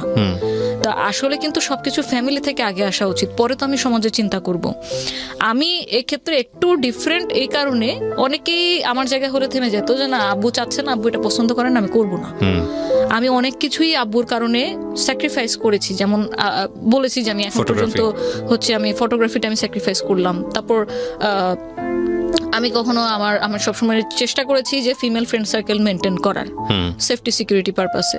তো সবকিছুর ক্ষেত্রে আমি ঠিক আছি, মেনেছি তার কথা। কিন্তু যেদিকে আমি দেখবো যে না এই ভিউগুলো চেঞ্জ হওয়া উচিত আস্তে আস্তে, যে শুধুমাত্র একটা ছেলের ওপর একটা ফ্যামিলি ডিপেন্ড করে না, সেখানে আপনি কোনো কম্প্রোমাইজ করেন না। আমি সে জায়গাটাতে কোনো কম্প্রোমাইজ। ঠিক এই জায়গাটা থেকেই আমি যদি একটা পরামর্শ চাই, আমাদের যারা শ্রোতা থাকলেন, অসংখ্য মেয়েরা দেখেন এখানে, আমি জানি আমার এই কন্টেন্টটা মিলিয়ন ভিউ হবে। আপনি কি বলবেন একটা মেয়েকে যদি নিজের পায়ে দাঁড়াতে হয়, একটা মেয়ে শুধু নিজে চলবে না, তার পরিবারকে ক্যারি করার মতো যোগ্যতা রাখে, সেটা আপনার ভিডিওতে আপনি আপনার বক্তব্যে প্রমাণ পেয়েছে, আপনি তাকে কি পরামর্শ দিতে চাইবেন? কোন এনার্জি নিয়ে আসলে মাঠে নামতে হবে? দেখুন, আমরা অনেক বড় বড় ফেমাস মানুষরাও অনেক কন্টেন্ট বানায়, অনেক ভিডিও বানায় মোটিভেশনের উপর। এই যে মোটিভেশনের উপর ভিডিওগুলো বানায় না, এই যে বলতেছে তার নিজেরও তো একটা মোটিভেশনের দরকার আছে, যেটা আমার ক্ষেত্রে হয়েছে যে সেলফ মোটিভেশন। প্রত্যেকটা মানুষ, এটা আমি শুধু মেয়েদের ক্ষেত্রে বলবো না, ছেলে মেয়ে সবার ক্ষেত্রে বলবো, যে প্রত্যেকটা মানুষ যদি প্রতিদিন রেগুলারলি আপনার 10 বা 15 মিনিট সময়, সেটা সকালে রাত্রে যে কোনো পছন্দময় ফ্রি টাইমে সেলফ মোটিভেশনকে নিয়ে যদি একটু ভাবি যে আমার লাইফে অনেক মানুষের, প্রত্যেকটা মানুষের লাইফে, আমার লাইফ যারা দেখছে, আপনি আছেন, প্রত্যেকটা মানুষের লাইফে যার যার অবস্থান থেকে অনেক সমস্যা আছে। সমস্যা তো থাকবেই, কিন্তু এই সমস্যা যে পরবর্তীতে আরো বাড়বে না এর যেমন কোনো গ্যারান্টি নেই, আমি চেষ্টা করলে সেই সমস্যাটা যে আরো কমাতে পারবো না এরও কিন্তু কোনো গ্যারান্টি নেই। সো চেষ্টা সবসময় থাকতে হবে। আমি যেটা মনে করি, আমি যদি ভাবতাম আমি একটা মেয়ে মানুষ, আমার তেমন কোনো একটা টাকা নাই, আমি করব, আমার কোনো সাপোর্ট নাই, আমি কি করব? মানে আমি কি কারো কাছে জবের জন্য অ্যাপ্লাই করব, না কাউকে যা বলবো যে আমাকে বিজনেস করার জন্য টাকা লোন দেন? আমি এগুলো কোনো কিছুই করিনি। কেন করিনি? কারণ আপনি সবসময় দেখবেন আপনি কোন কাজ করতেছেন, আপনি ওপেন হন, আপনি আপনার ফ্যামিলি, আপনার বাবা মার সাথে আপনি ওপেন হন, তাদের কাছ থেকে কোনো কিচ্ছু লুকাবেন না। বিশ্বাস করেন যে আপনার বাবা মার চেয়ে বড় সাপোর্ট আপনার এই পৃথিবীতে কেউ নাই, সে আপনার যত ঘনিষ্ঠ হোক। আপনি যদি আপনার প্যারেন্টসের কাছে একদম খোলামেলা থাকেন, একটা ওপেন বুক যে আপনাকে পড়তে পারবে, আপনি যে কোনো প্রবলেম তার সাথে শেয়ার করেন, আপনার পার্সোনাল হোক প্রফেশনাল, আপনি বড় একটা সাপোর্ট সেখান থেকে পাবেন। হ্যাঁ, আমি 6 মাস বলতে পারিনি আমার বাবার কাছে, কারণ আমি জানি আমার বাবার মাইন্ডসেট কি। বাট আজকের দিনের ডেটে যদি আমি বলি, আমার চেয়ে বেশি প্রাউড আমার বাবা, কারণ আমি যে জায়গায় আমি কাজ করতেছি, তো এই জায়গায় তো আমি একদিনে চলে আসতে পারবো না। আমি তানিয়া যদি 2010 সালে সেই 22,000 টাকা ইনভেস্টমেন্ট নিয়ে আমি সিনেমাতে যেতাম, আমি হয়তো ক্যান্টনমেন্টে গেট দিয়ে ঢুকতে পারতাম না। আমার পরিচয় কি? এখন আমি যে কোনো গেট দিয়ে আমার access allow, even not only Dhaka cantonment, আমি ঢাকার বাইরে অনেক ক্যান্টনমেন্টে কাজ করতেছি। তো এই জিনিসগুলো কিন্তু ধাপে ধাপে আসছে। আপনার যে কোনো প্রফেশন বলেন, এটা জব সেক্টর হোক, বিজনেস হোক, আপনাকে অবশ্যই আপনার ধারাবাহিকতা থাকতে হবে আপনার কাজের, আপনার ক্রিয়েটিভিটির। আপনি সবসময় চেষ্টা করবেন আমি যেটা করব অনেস্ট ওয়েতে করব, আমার 100% আমি দিব। আপনার কোনো একটা ভুল হয়ে গেছে আপনার ফ্যামিলিকে জানান, আপনার ক্লায়েন্টকে জানান, আপনার যে কাজ করছে তাকে সহযোগীকে জানান যে আমার এই ব্যাপারটা ভুল হয়ে গেছে, তুমি এটা ঠিক করে নিও। কখনো মানে আমি নিজে যেটা ফিল করি যে আমি কখনো কোনো ভুল করে সরি বলতে, আমি এক জায়গায় 100 বার সরি বলতে রাজি আছি, কিন্তু আমার যেখানে ভুল নাই সেখানে যদি কেউ আমাকে ব্লেম করে আমি যথাসাধ্য চেষ্টা করবো তার ভুলটা কিভাবে ভাঙানো যায়। আমি দ্বন্দ্বে যেতে রাজি না। দেখুন দিন দিন জিনিসগুলো অনেক কমপ্লিকেটেড হয়ে যাচ্ছে, মানুষগুলো খুব কমপ্লিকেটেড হয়ে যাচ্ছে, কেউ কোনো জিনিস ইজিলি নিতে পারতেছি না। ও আমাকে এটা কেন বললো না, ওর তো এটা বলার কোনো রাইট নাই, ওকে আমার লাইফে ইন্টারফেয়ার করার ব্যাপারগুলো খুব বেশি গম্ভীর হয়ে যাচ্ছে। আমরা যদি পজিটিভ এনার্জি গুলো শুধু নেই মানুষের কাছ থেকে, নেগেটিভ এনার্জি গুলো যদি না নেই, এমনিতেই আপনার লাইফটা অনেক স্মুথ হয়ে যাবে।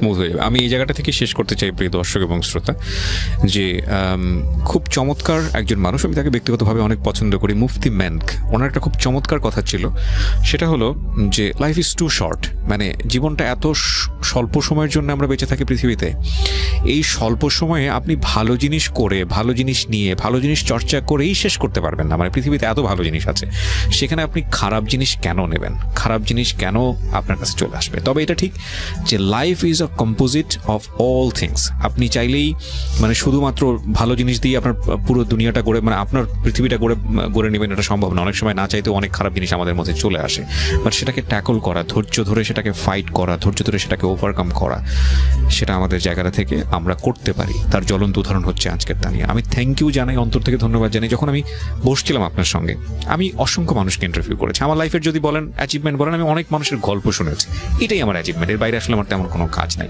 তবে আমার কাছে মনে হয় যে এই কাজগুলো করতে গিয়ে যে একটা মানুষের গল্প ধৈর্য ধরে শোনা, তাকে সেভাবে উপস্থাপন করা, এটাও একটা বড় ধরনের দায়িত্ব। তো সেই জায়গাটা থেকে আমি কখনো কখনো মানুষের হয় কি ফেস দেখি বলে ফেলতে পারি যে না, এই মানুষটার মধ্যে এরকম একটা গল্প লুকিয়ে আছে, এটা কাজের অভিজ্ঞতার জায়গাটা থেকে। তো আমি যখন আসছিলাম স্টুডিওতে, তখন আমার কাছে মনে হচ্ছিল যে আমি একটা অনেক চমৎকার একটা গল্প আপনার কাছ থেকে শুনতে যাচ্ছি, বাট সেটা যে এতটা বেশি ইমোশনাল হবে, বিশেষ করে আপনার মায়ের পার্ট